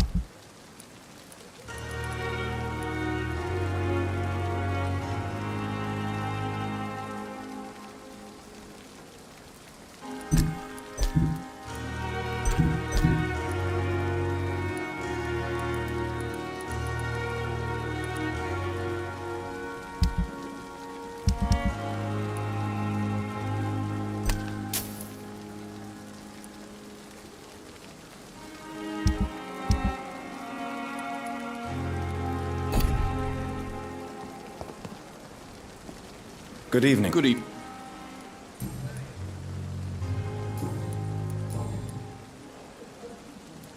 So what do you do exactly in this hospital? Apart from smuggling guns, I mean. I've been an ambulance driver since... too long, I guess. I bring sick people here night and day. It's a dirty job, but I get it done. Most of the time. Since you're on the front line, how is the sanitary situation in this vicinity? It's a complete disaster. It's even getting dangerous to enter some... It sounds like things have been a bit... Yesterday I got attacked by the patient I was bringing here. I escaped through the hospital's garden, but I lost my wallet when I was running. You left an infected patient outside the hospital? That's incredibly dangerous. Go there yourself if you want, but be careful, Doctor. I'd rather not bring your dead body back.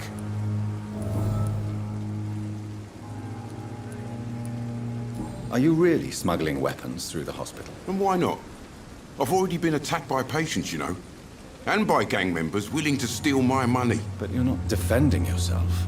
You're selling guns to civilians. You keep people alive your own way, Doctor. I offer them another way to protect their health.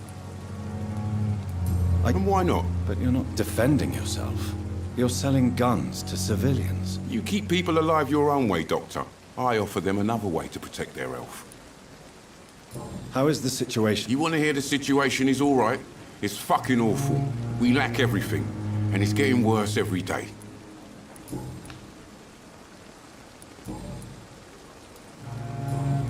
Goodbye.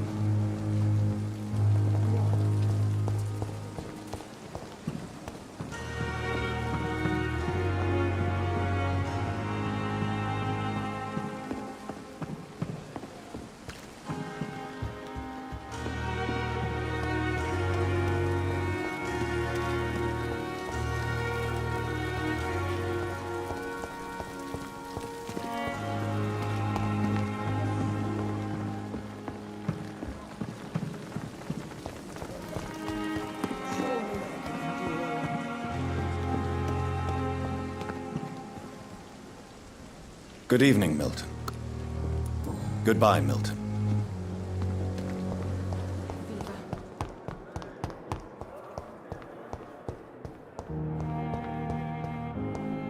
I cannot enter. Damn. It's here again.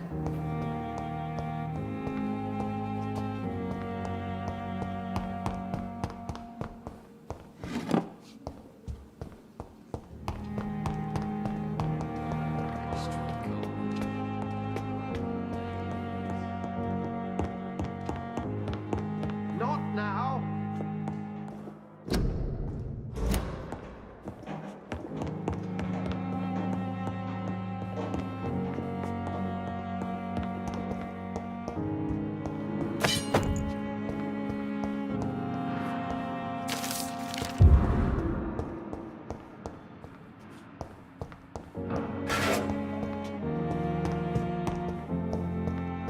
It's locked.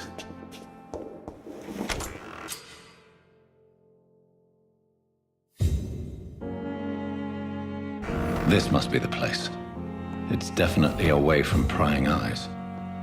Relegated to the shadows. A kingdom of my own. At least I won't be sleeping in a coffin.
William Bishop's blood is much more unstable than human blood and shows extensive mutation. But this is not what happened to me. I must keep on searching. The sun is about to rise. I can feel it. I'll continue tomorrow night. I have so much time now.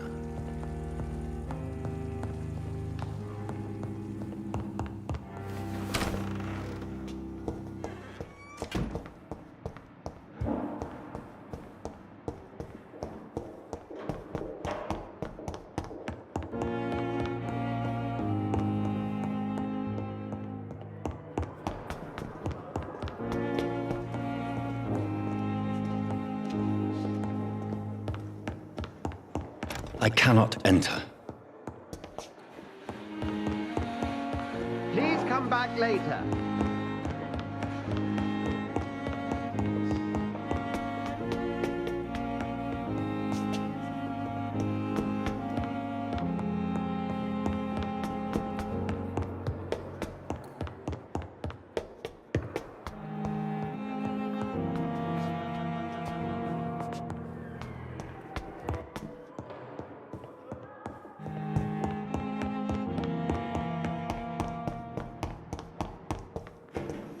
It's locked, all right.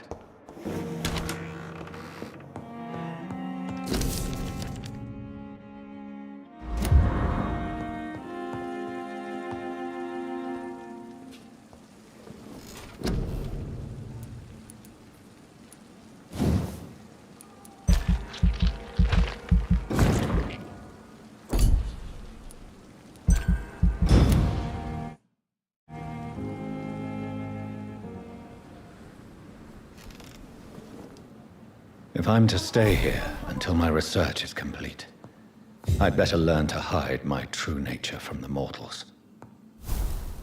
But what about my thirst for blood?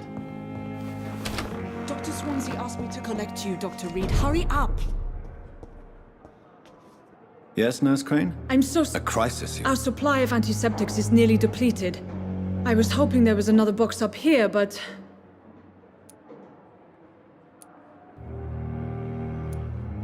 What type of hospital are you running? No antiseptics? You have been away too long, Doctor. With the war and now this epidemic, supplies have been running scarce for months now. I may have a solution. In France, during the war, drugs shortage was a daily problem, and we had to use our wits to overcome the shortages. However do you mean? If combined correctly, certain household chemical products can be used in a pinch instead. Now, where's the hospital storeroom? The storeroom? Fat chance. This is the Pembroke, and space is luxury we don't have. Everything used to be stored in the old morgue. Perhaps I should look there first. Where is this morgue? It's the large building behind the hospital. You'll need to go in the back door because it's been sealed off for sanitary reasons. Take this key. It opens a small back entrance at the end of a narrow street. The abandoned morgue behind the hospital. A small door at the end of a narrow street. On my way, then. Thank you, nurse.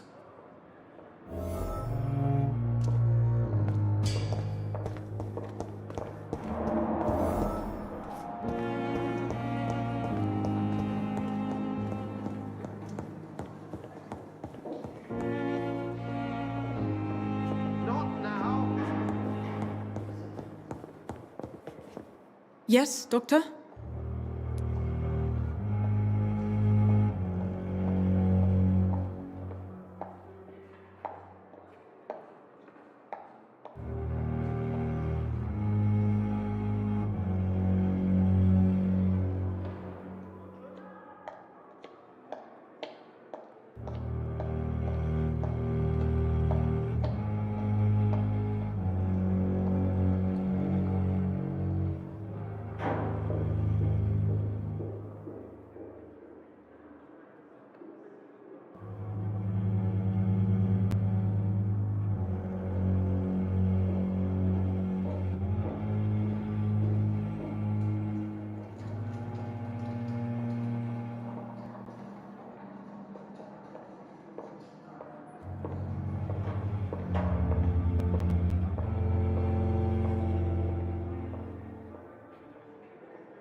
Exactly how bad is the supply situation here at Pembroke?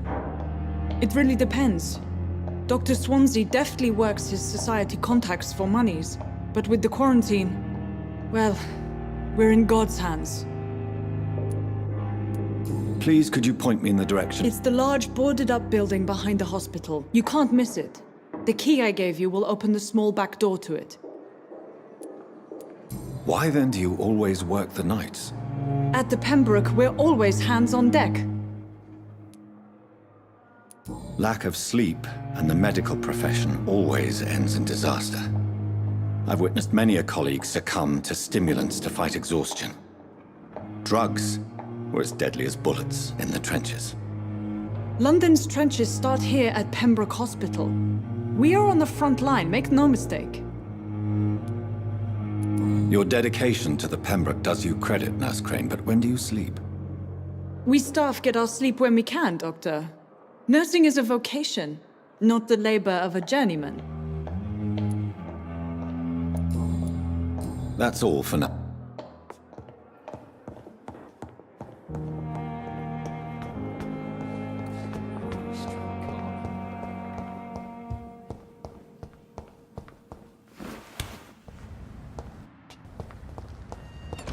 I cannot enter.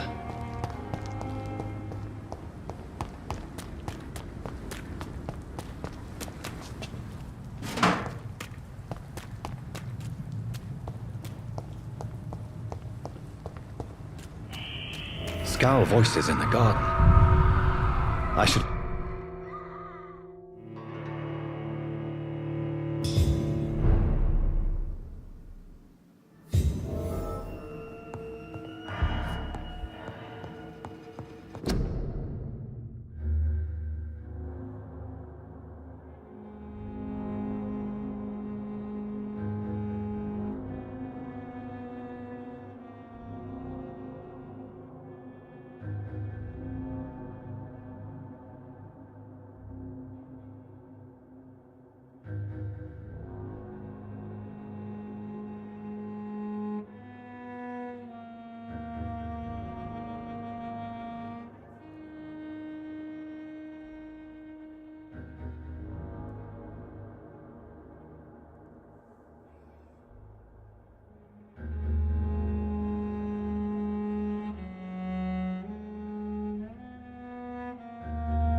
It's locked.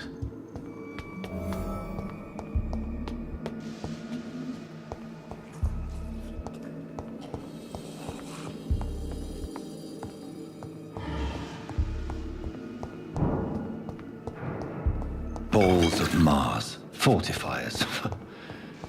As popular as they are ineffective. But they do contain iron tartarus, and that might prove itself useful.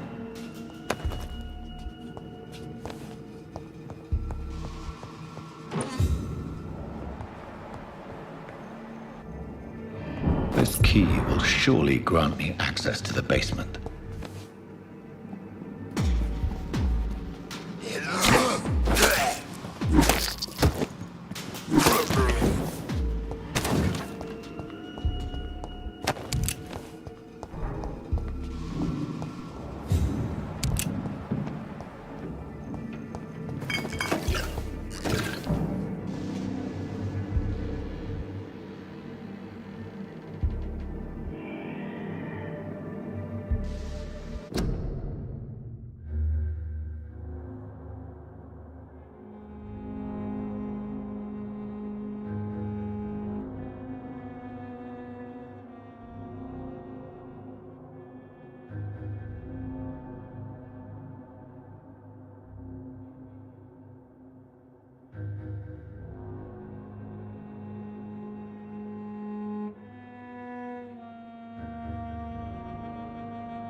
It's locked, all right.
These scowls feed from corpses and the husks of animals. They're not after blood.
These scowls can be so ferocious.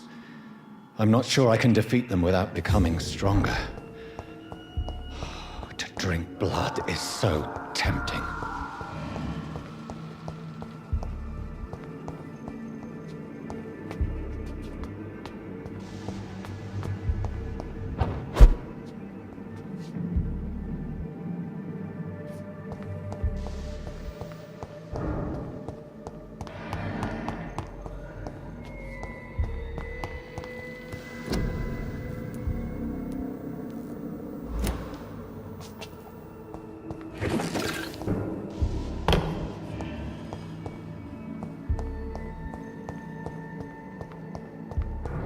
Sodium hypochlorite. Dangerous to administer, but efficient in the proper dosage.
I cannot enter.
Finally, you've returned, Doctor. Did you find anything of value? Yes, nurse. You've worked your first miracle, Doctor. Now, this patient here needs immediate treatment. Duty calls. When the storm has passed, I'll show you how to mix the remedy yourself with the same basic ingredients. Many thanks, Doctor. When you've finished, you ought to report to Dr. Swansea in his office. He's been looking for you. Seemed pressing.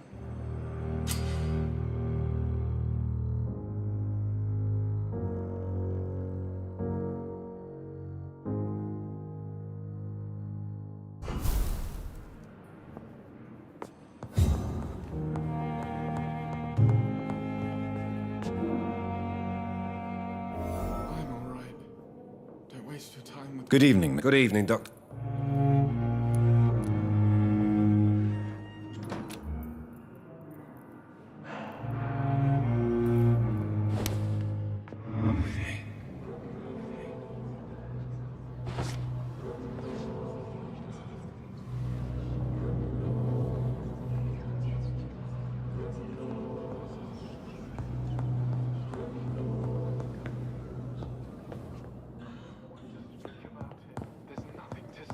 It's locked, all right.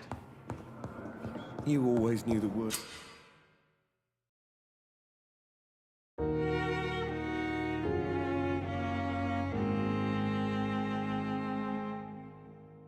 Calm the children, Ellen. As for me... Good evening, Mr. Fiddick. Good evening, Doctor.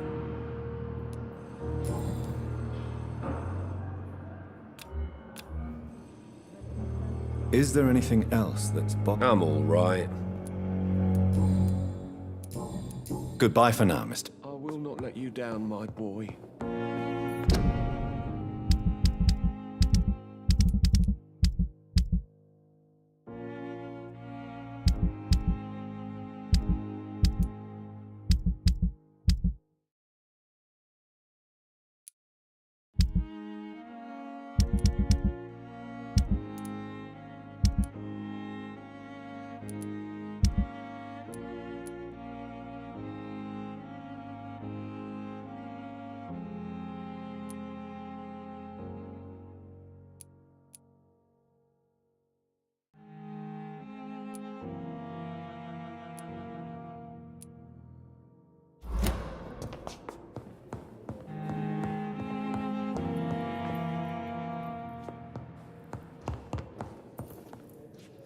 My sweet girl.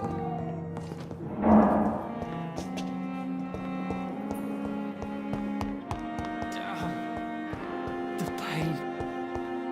It's here again. Good evening, Mr. Elwood. Evening. Soldier, do you need... I'm fine.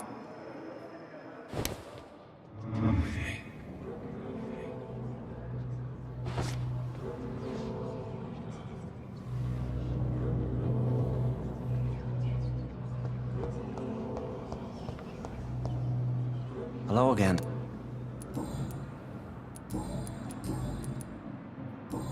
Goodbye, Mr. Hampton. Fear and disgust on every street corner. The daily routine.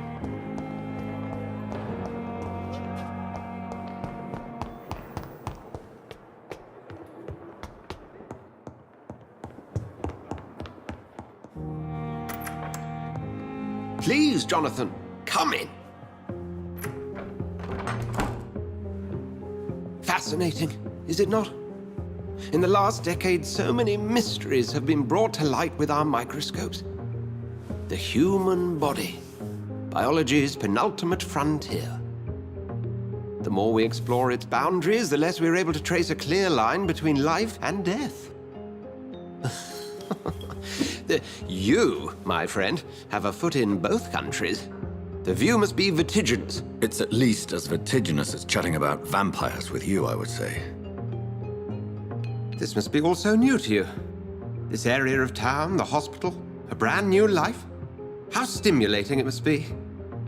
I wish I could share your enthusiasm, Dr. Swansea, but my condition defies scientific categorization. Undead? Unalive? Immortality defies logic. I cannot express my thrill at this serendipitous turn of events. The world's most eminent specialist in blood transfusions, a vampire. One might say a gift from heaven.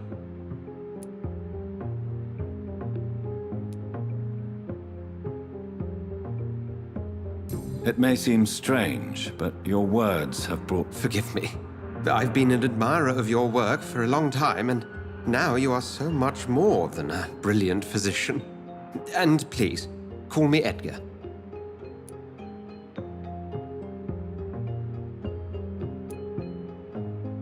I'm not some doe-eyed student, Edgar. I understand we both have something to gain from this relationship. Very well. I have a task for you, Jonathan. Something that will require all your newfound skills. Please, go on. The Pembroke only survives through the generosity of our benefactors. Unfortunately, our main donor has found herself in a bit of a bind. Now, if you could help her out... A spokesman or politician is what you need. That's not my calling. And until I come to understand what has happened to me, I require discretion. Discretion is in order, Jonathan. Lady Ashbury has recently received rather indelicate correspondence that, if revealed, would jeopardize her position.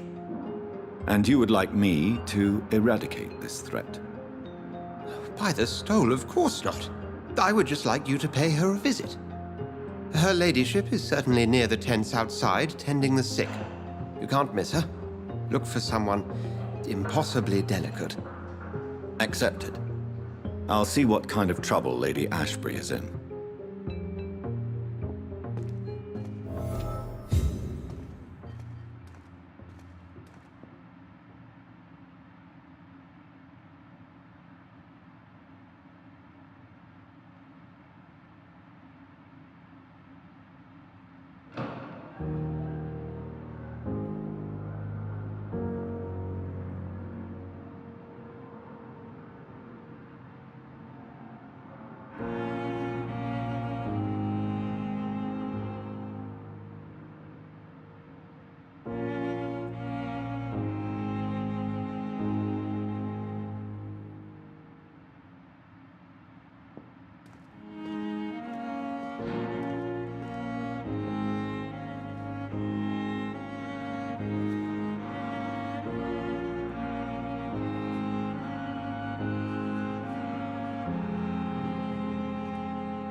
Good evening, nurse. I'm Dr. Jonathan Reed. the new surgeon here at the Pembroke. Dr. Swansea has already told us about you, sir. I'm Nurse Gwyneth Brannigan. Welcome to the Pembroke Hospital. Did he really?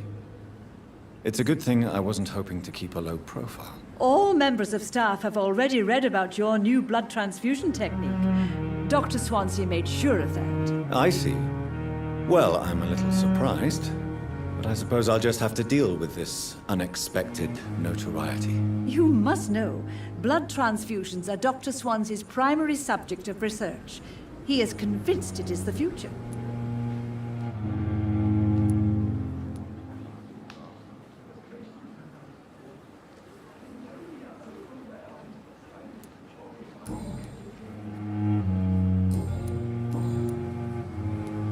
How are things here? Not good, to say the least.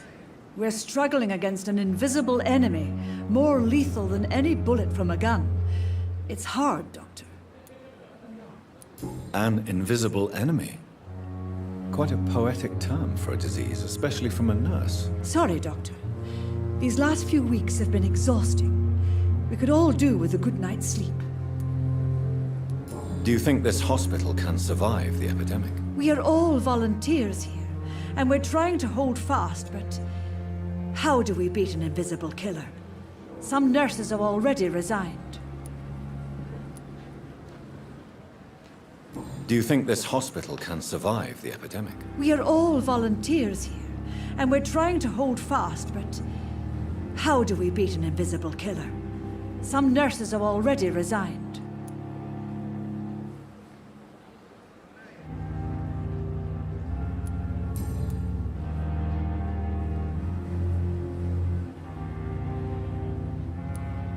I'm not familiar with all the... Brilliant. Most of them. Is there a problem I should know about, nurse? It would be inappropriate for me to speak ill of a colleague. Is there anyone that stands out? Well, I have never met someone as dedicated as Dr. Tippett's. He should be a standard for us all here. Why should his age be a problem? I guess it's fair to say he's always pushing himself to the limits. He just doesn't know when to stop and get some rest. Nurse Brannigan, if you do know something, please tell me. Anything you say will be held in confidence. No. I may disagree with some conduct, but in the end, everybody is doing their best.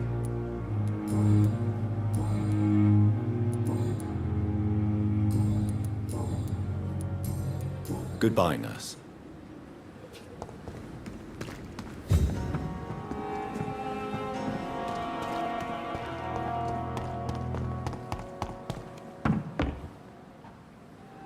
The flu took my dear wife, Emily.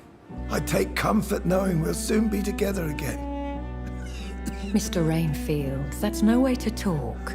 You're in good hands here, and we'll be up again soon enough.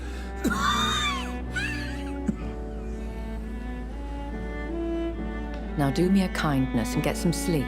I'll be back round later. Your words are kind, the blessings of an angel. You're the sweet, sweet Lady of Mercy.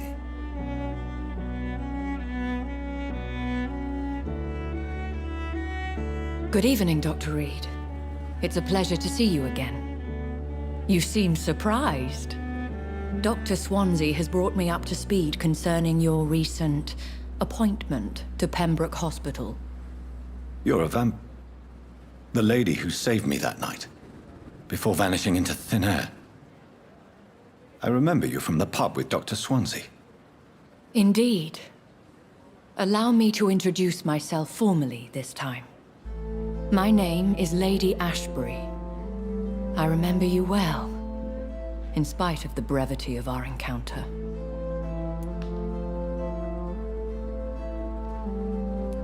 So it seems our Dr. Swansea does indeed have a fascination for creatures of our constitution. Dr. Swansea is a remarkable man. Dedicated, one might say, obstinate? He spent years compiling our bestiary. I hope you're more disposed to answer my questions now. You must have countless questions, but our rather urgent matter first. Swansea has explained. My cover, if you prefer, has been compromised.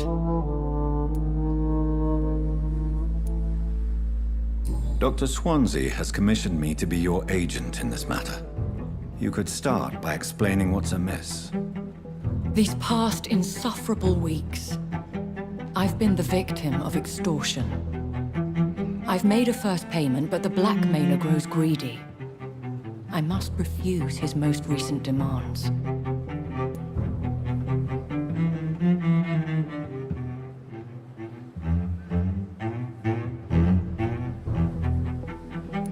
Who would be so foolish as to threaten you? A kindred spirit. Even if it were the case, and I highly doubt it, a vampire would have asked for something more valuable than money. My suspicions lean toward a patient or their family. If we're dealing with an ordinary criminal, surely you've the means to deal with it yourself, if I may. As immortal tradition doth dictate, all fangs and hypnotic eyes ablaze, the blood would run like a river. That's what I hope to avoid. Violence has a tendency to spiral out of control. What are your expectations? Please be precise. As the newly appointed surgeon of this hospital, you are in an excellent position to ask innocent questions and deftly learn the identity of my blackmailer. Please continue. Every detail is essential. I'm your man. My embarrassment in this matter is eclipsed only by my shame at having put the hospital at risk. The threat from our anonymous scoundrel is clear. A list of dates. My visits coinciding with the dates of suspicious patient deaths due to massive blood loss.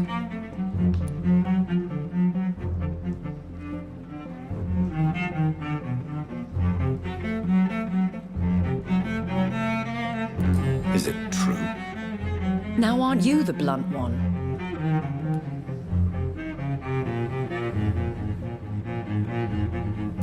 Excuse my impertinence, Your Ladyship. This is not an interrogation. I assure you that this line of questioning is in your best interest. In all honesty, I'm not simply a patron to the hospital. My visits serve a dual purpose. Dr. Swansea has been treating my condition with a revolutionary technique of blood transfusion. It seems you are a specialist in the domain. I'll take care of it. Do you know where I should start? If that was the case, I'd settle the matter myself. You could talk to our local gossip, Harriet Jones. Not a pin drops here without her hearing about it. I'll meet that woman now. My life, as others know, is in your hands, Dr. Reed. I'm sure of your discretion, but I do fear your powers of persuasion will be put to the test. When this is resolved, I'll be your obligé. I'll answer all questions in regards of your condition.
Is our little mystery closer to being solved, Dr. Reed? I think of nothing. My situation is delicate, and it occupies all my thoughts.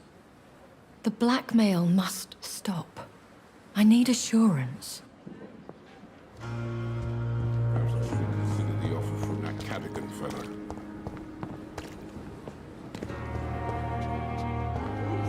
Mistress of the dark, stop following me.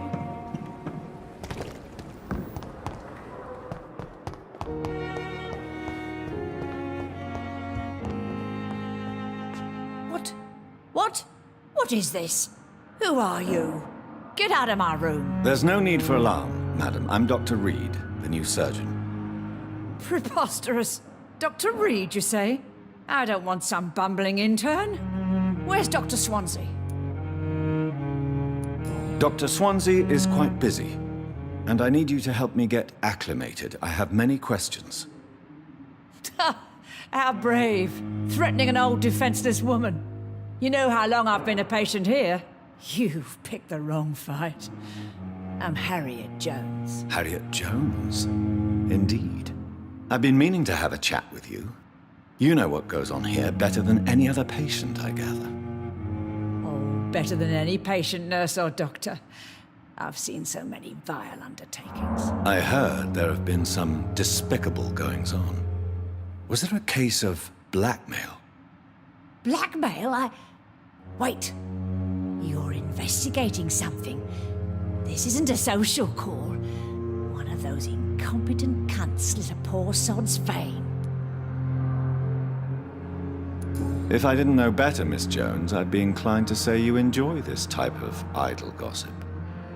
God's honest truth, Doctor. It's just the way it is here. Most of these bitches would let you freeze to death before getting you a blanket. You seem to know more about the goings-on here than anyone else. Beware, Miss Jones, in case suspicion should fall on you. That's it. Blame the old and infirm. I see those little bitches' greedy little eyes. Just waiting for me to pop off, they are.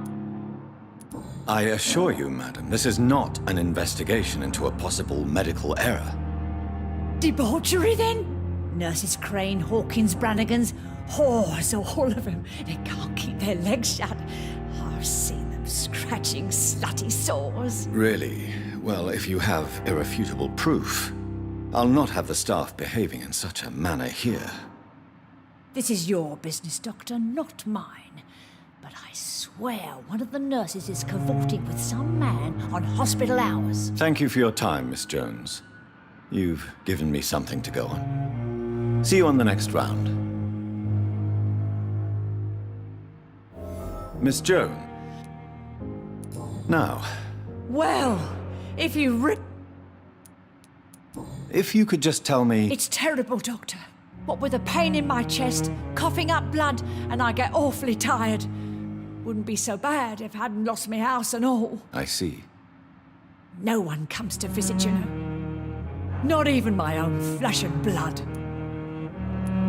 Have you noticed any suspicious comings or goings? It would be a great deal easier to make a list of things unsuspicious in this house of charlatans. Everyone here is very capable. I have not seen any instances of unprofessionalism. Thieves and murderers, the lot. People have gone missing here, you know. Poof, without a trace. Come now, Miss Jones. Surely it's not that bad. Have you no eyes? This hospital accepts all manner of souls, regardless of origin. The proper sick cannot heal. We're kept sickened by the refugees. I'll come and visit...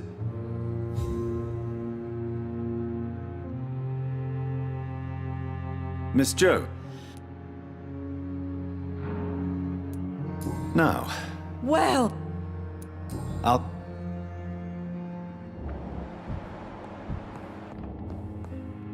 The patients and staff might know something. I'll start my investigation with them. Good evening.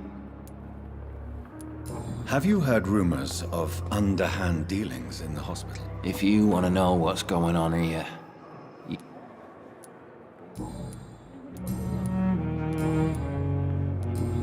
close are you to Miss Hallcroft?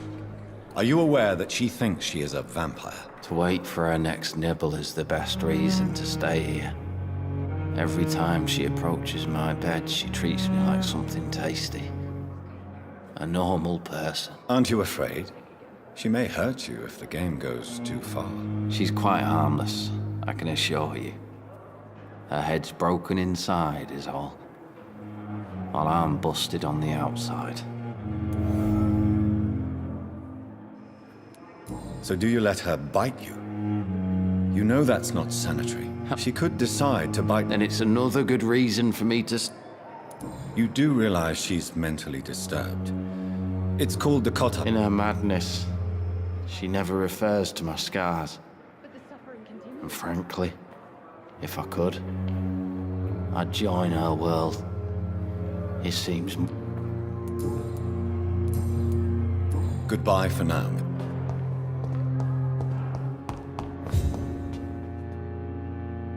Hello again.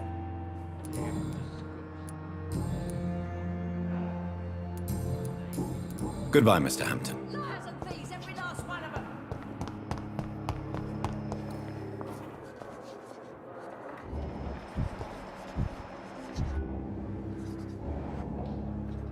Good evening, nurse. Good evening, Doctor. I don't think we've been introduced yet. My name is Pippa Hawkins. And I'm Dr. Jonathan Reed. Well, it's a euphemism that your help will be appreciated, Doctor. What can you tell me about the strange man visiting one of the nurses during her shift? Let me guess. You spoke with that old shrew, Harriet Jones. Do not pay attention to her, Doctor. She's full of fanciful tales. No matter how you feel about her, Miss Jones deserves our help. Who says I don't care for her? Hate is what keeps that old crone alive.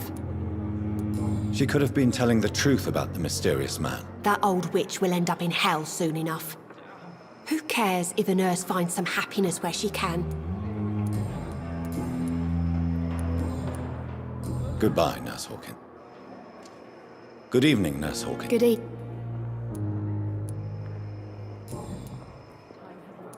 How long have... Well, long enough to see that the epidemic is winning. And no matter how qualified you are, don't tell me you'll change that.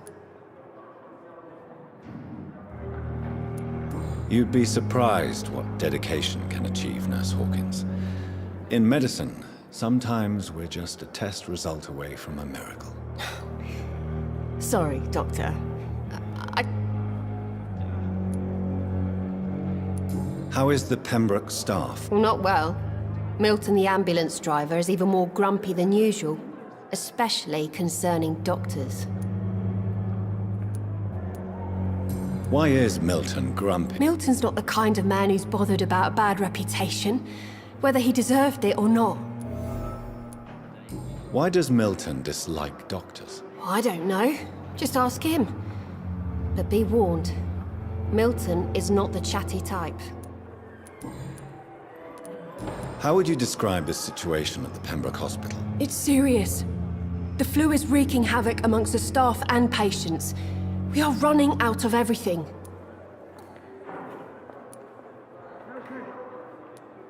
You must get... Sorry, I'm exhausted. No one has any idea when this epidemic will be over. Nurse Hawkins, the Spanish flu won't last forever. Even the Black Plague didn't kill everyone. I wish I could believe you. But what if this epidemic was worse? What if in the end, nobody was spared?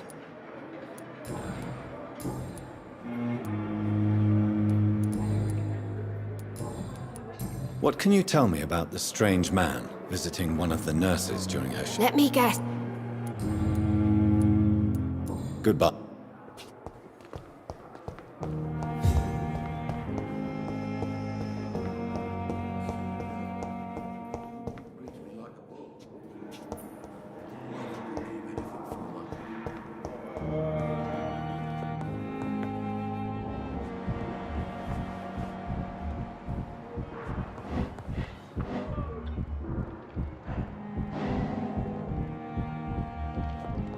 You always knew the words to calm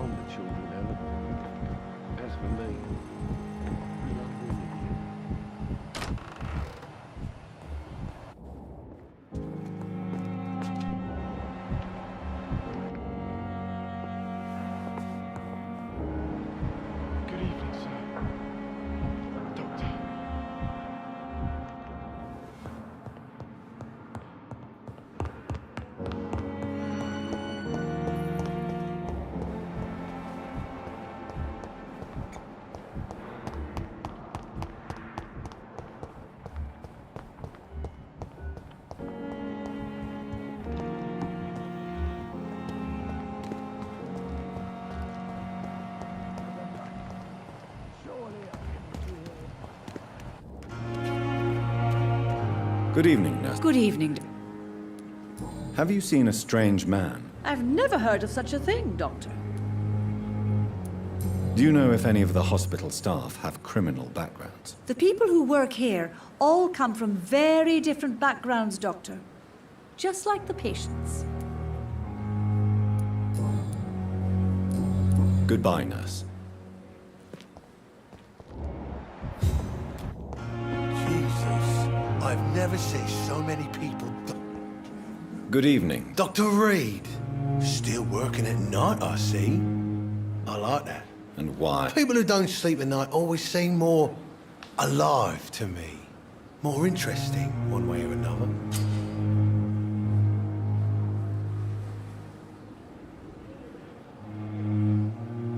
You're lucky to be alive, Mr. Cox. I hope you're starting to take... This place is full of sickness and decay. How could I get better in such a dump?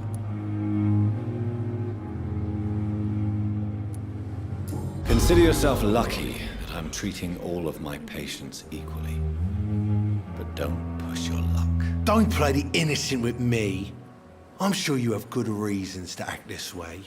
And also weaknesses that can be exploited.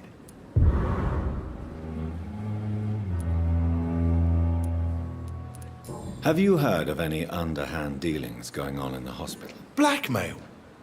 That's not my style.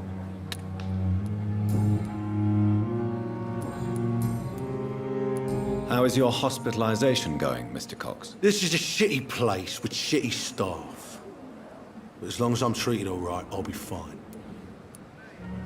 What's wrong with the Pembroke staff? That bastard you sent to bring me here, Milton. I thought he was going to break all my bones before I reached my bed. I see. Any other smart comments? The nurses aren't too ugly. Especially that foxy one, Nurse Crane. Pretty brunette, tough attitude, all like that. What's wrong with the hospital? Come on, Dr. Reed. The place is a dump. Smelly, sad, and dirty. But you're alive thanks to the efforts and dedication of the staff here, aren't you? What are you expecting, a medal? I thought that saving lives was just part of the job. Must be an unsatisfactory profession at this time, I'm sure. Do you ever think about that poor fellow I saw you push in the water? The wound he gave me will make sure I don't forget him. Still fucking hurts. Boss had cut me good. What did he want? Revenge? I recently had to kill his brother.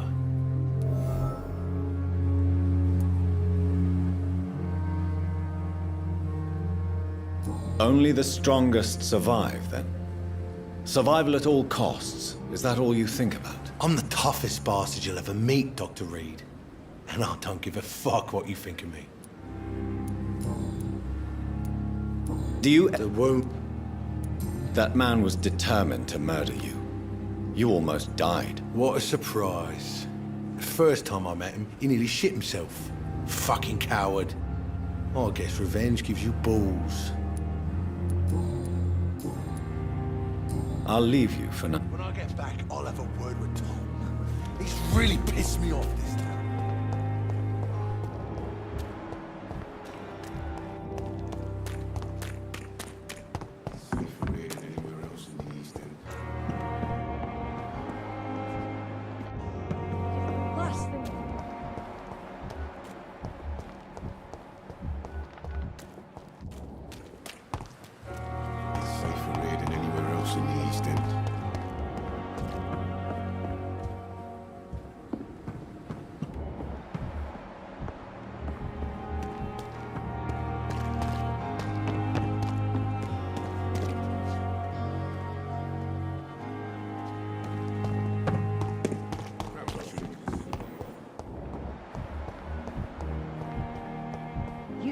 Going to reveal all your secrets to me, even the darkest thoughts in your heart. My blood and soul, they belong to you now. The life running in your veins.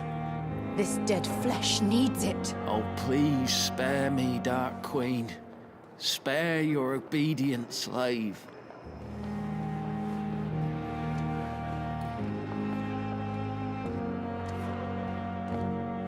Good evening, Miss Howard. I need blood, Doctor. Warm, rich, vibrant blood. Have you heard? I have no time for mortal games. Tell me, Thelma, why do you feel so attached to Mr. Elwood? Why him?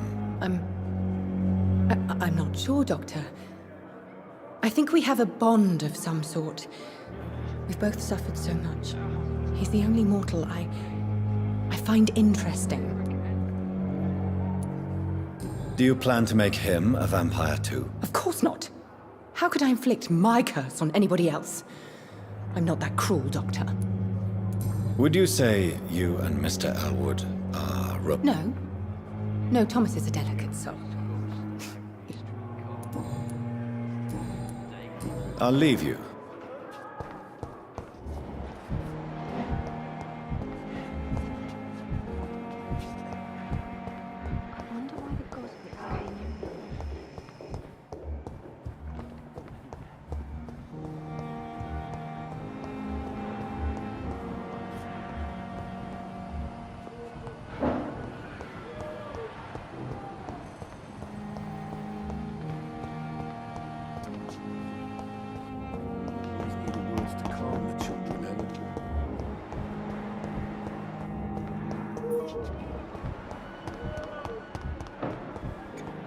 Thelma Howcroft said she was being watched by vampire hunters. Where are they hiding? I should investigate. It's locked, all right. At the same time. Good evening. I'm Dr. Reed. Always a pleasure to meet a colleague, sir. Especially when he was supposedly dead. A colleague? Are you a doctor too? Not anymore, sir. I used to be Dr. Rakesh Chadana. Now, I'm just Mr. Chadana. Pawnbroker and humble guardian of this morgue. What do you mean, you used to be a doctor? Was your license revoked? No, sir. It is just that I like to be precise. I run a little pawn shop while taking care of the dead. But I used to be a real doctor. Please show me. Of course. It's just trinkets and curios, really. But I'm sure they can...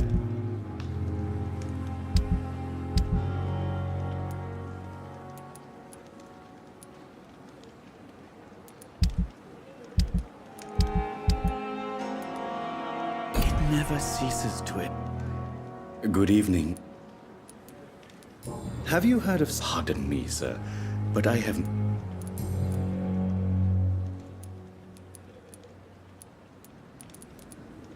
Have we met? I don't think so, sir.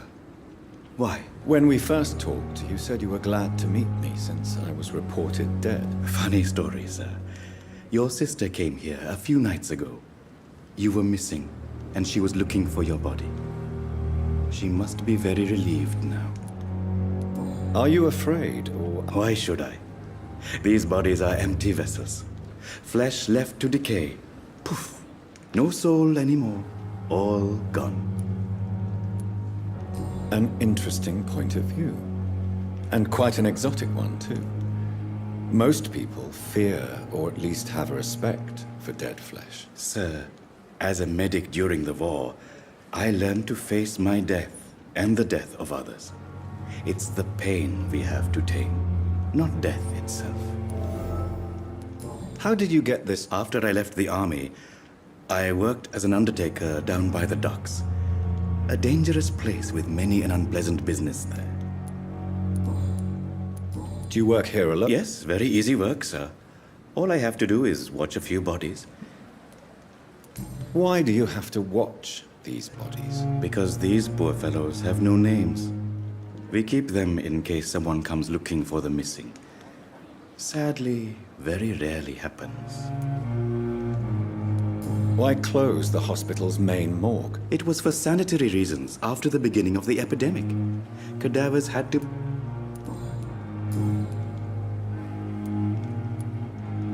Goodbye, Mr. Chidama. It never ceases to amaze me how you, the dead, seem peaceful.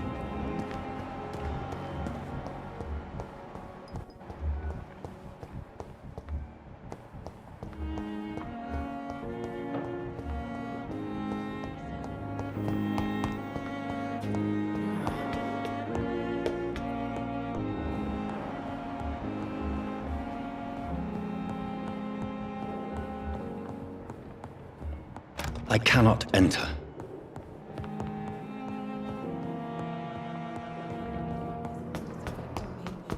But the suffering continues.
You're sure you don't come back with me? Nah, I have to see someone at the hospital. Be careful. You look so bad they may keep you as a patient. Fuck 'em. I don't like hospitals or doctors. Well then, when you go back to Whitechapel, you may find this useful. What is it? A pass for a free medical exam by the best nurse available. Just read it. I don't read well, but thank you, I guess.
This man has been savagely attacked and dragged to the floor.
I want to see the sky, feel the fresh air.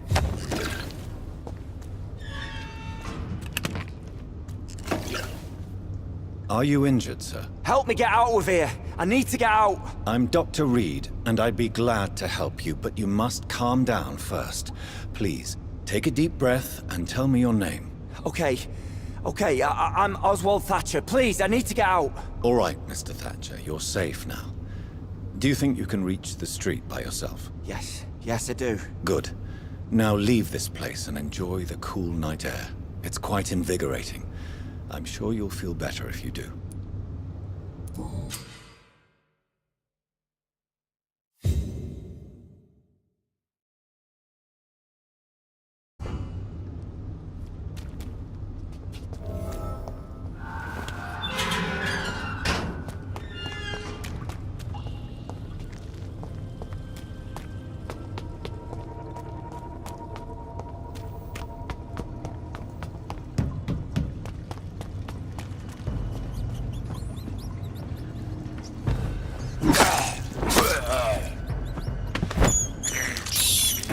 This is despicable.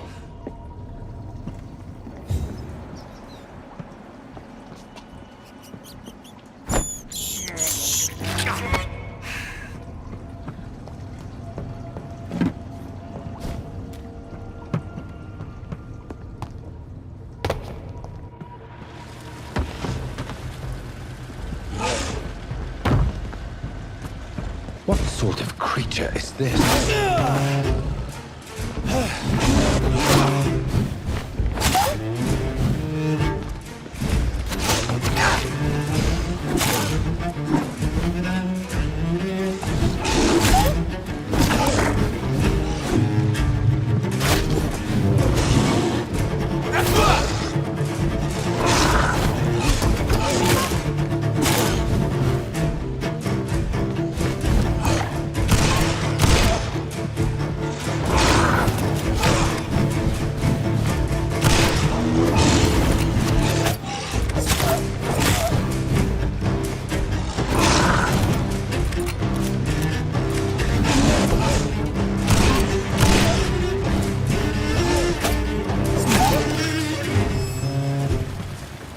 Here's what's left.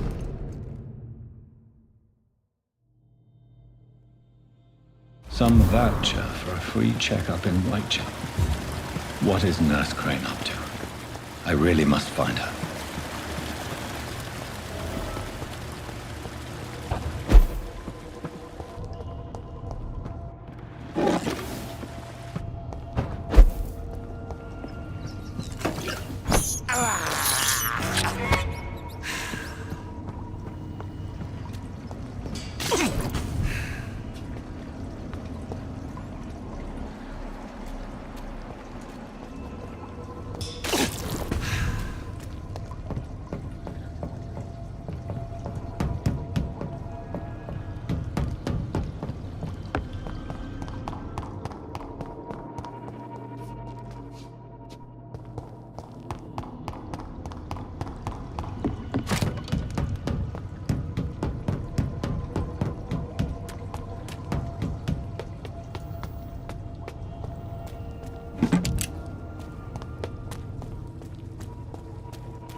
Did you hear me?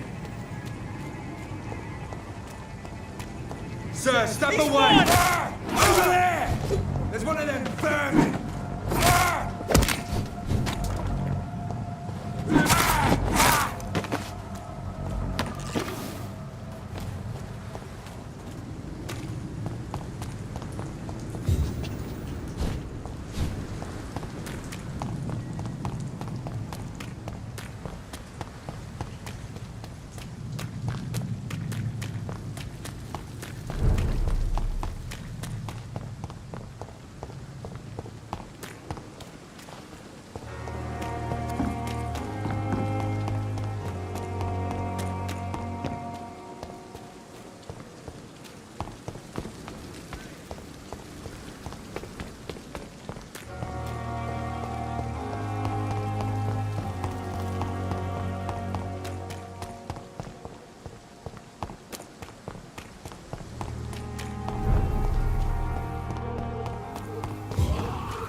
It's locked.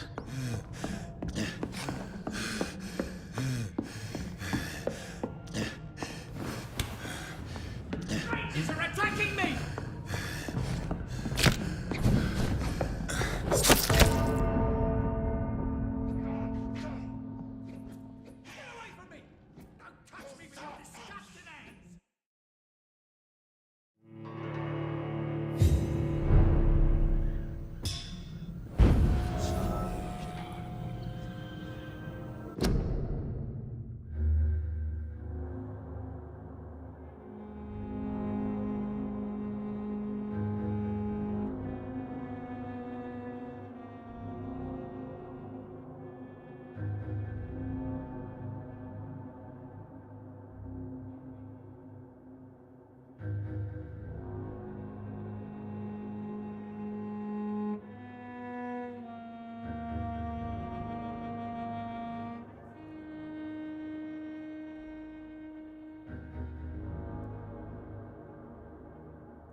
I cannot enter.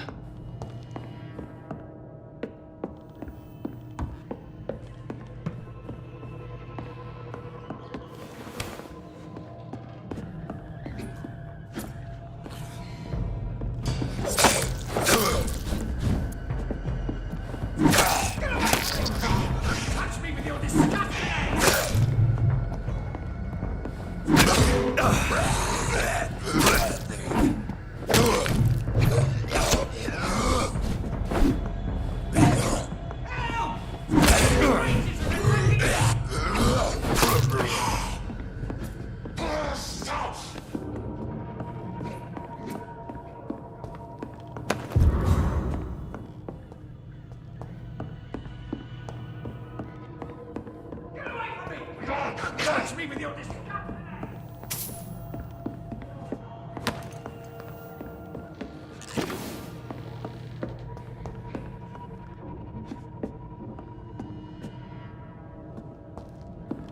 Help! They're attacking me!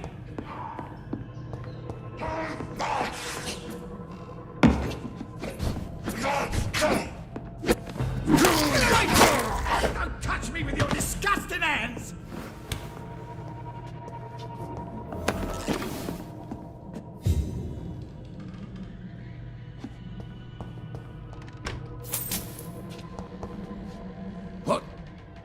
What happened? Who are you? It's all right, sir. You're safe now. Oh, a fellow Englishman. Thank you, sir. For a moment, I thought those bloody heathens had killed me. What are you doing here? This place is not safe. Yeah, it's a cesspool, but it's mine. I came to collect some overdue rent, but those who still live here have gone completely bonkers. You're very lucky to be alive. Yeah, filthy immigrants. Fucking savages, every one of them. And now with this bloody fever, they're just animals. You can find safety of sorts in Whitechapel. If you're quick and cautious, you'll be able to avoid the savages.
Better go home, sir.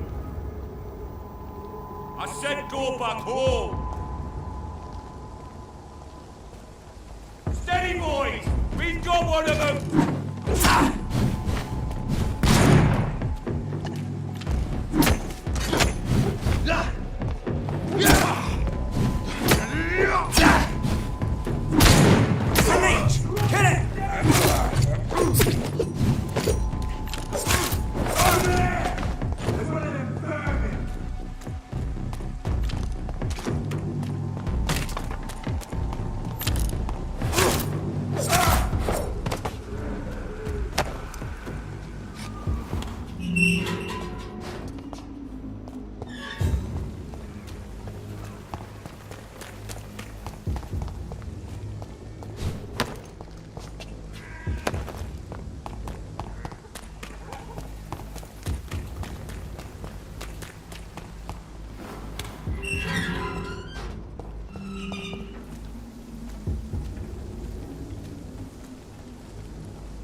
no place for a gentleman. Step away!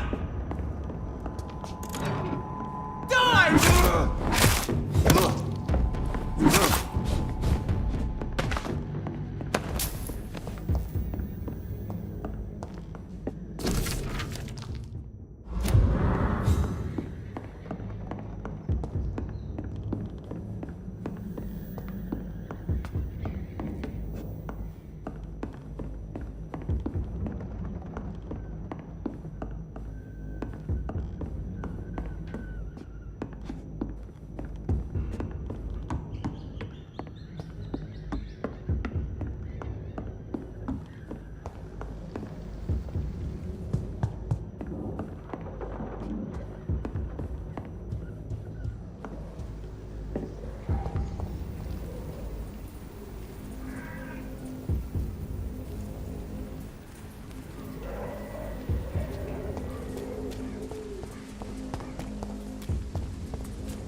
More and more of these bloody leeches every night.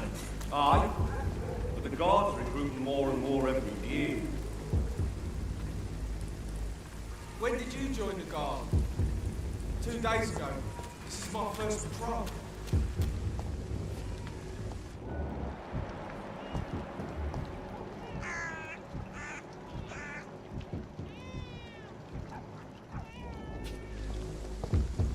Smells like rotten meat. One here, I know it.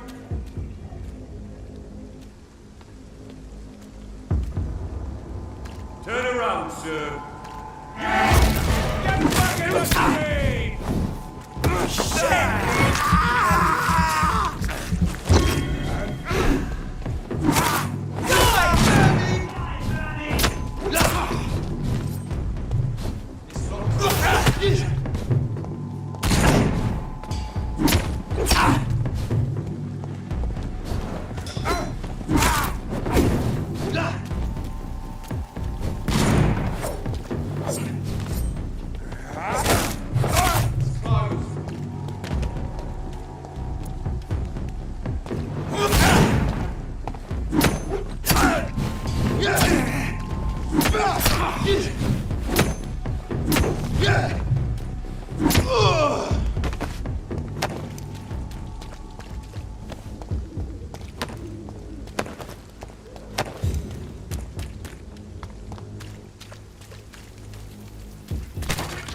Please open the door, sir.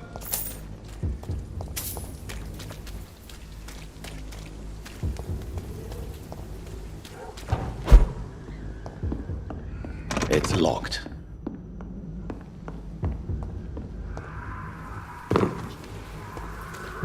It's locked, all right.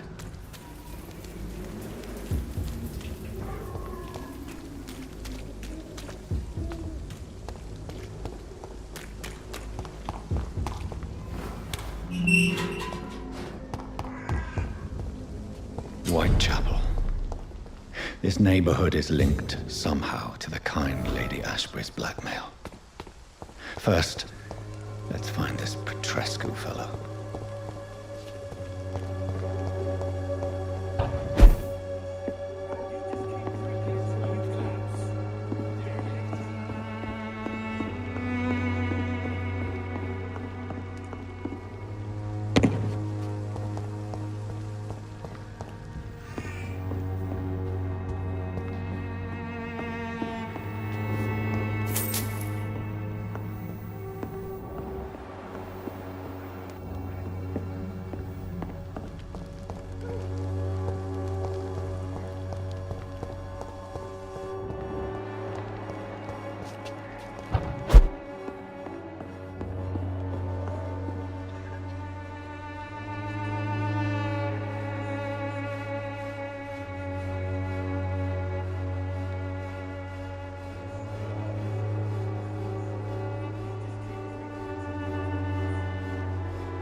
Hello, young man. I'm Dr. Reed, and I would like to ask you a few questions. May I enter, please? Sorry, no, sir. My father does not like people entering our house, you see. Your father is worried about you, boy. He asked me to look for you. So my father actually worries about me then? Okay then. Come on in. I'm Harry, by the way. Even my dreams are soaked with gloom.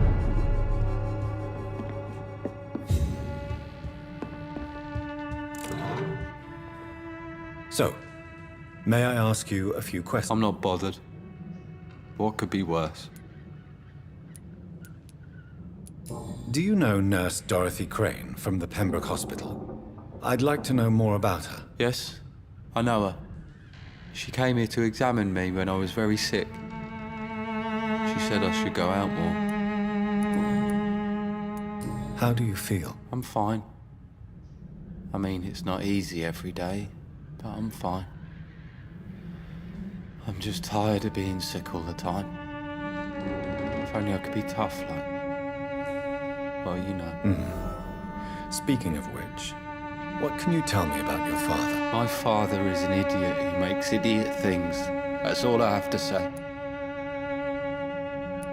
Forgive my bluntness, young man, but you don't seem happy living in Whitechapel. Why should I?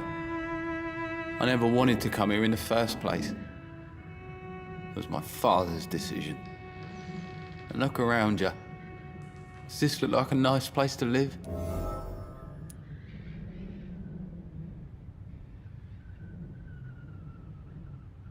You have a roof over your head, a place to call home. Many people here are not as lucky, you know. That's exactly what my father says. Harry, you should be grateful for what you've got. But I wasn't even consulted when we moved here.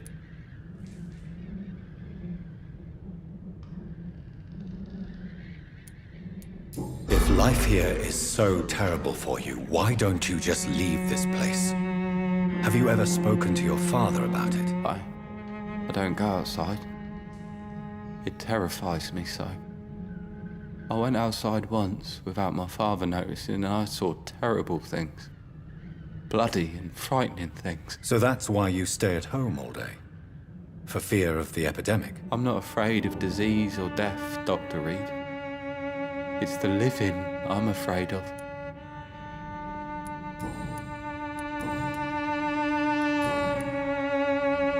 Goodbye, young man. Even my dreams are soaked with gloom.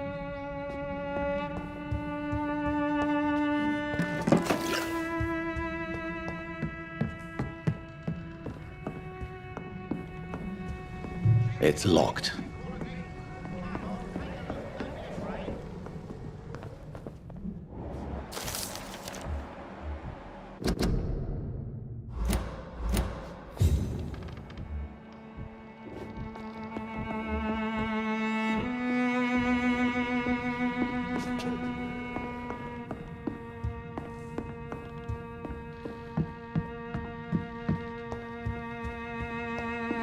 Even my dreams are soaked with gloom.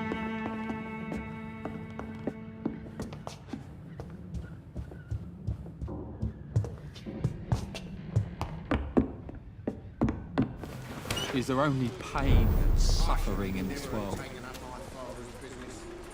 Excuse me, sir. I have a few questions for you. Another journalist?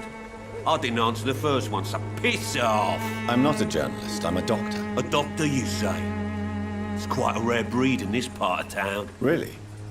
But still, here I am. Dr. Jonathan Reed, at your service. I'm Joe Peterson to some, but Colossus Joe to most. And I don't remember asking for your service, sir.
Goodbye, Mr. P.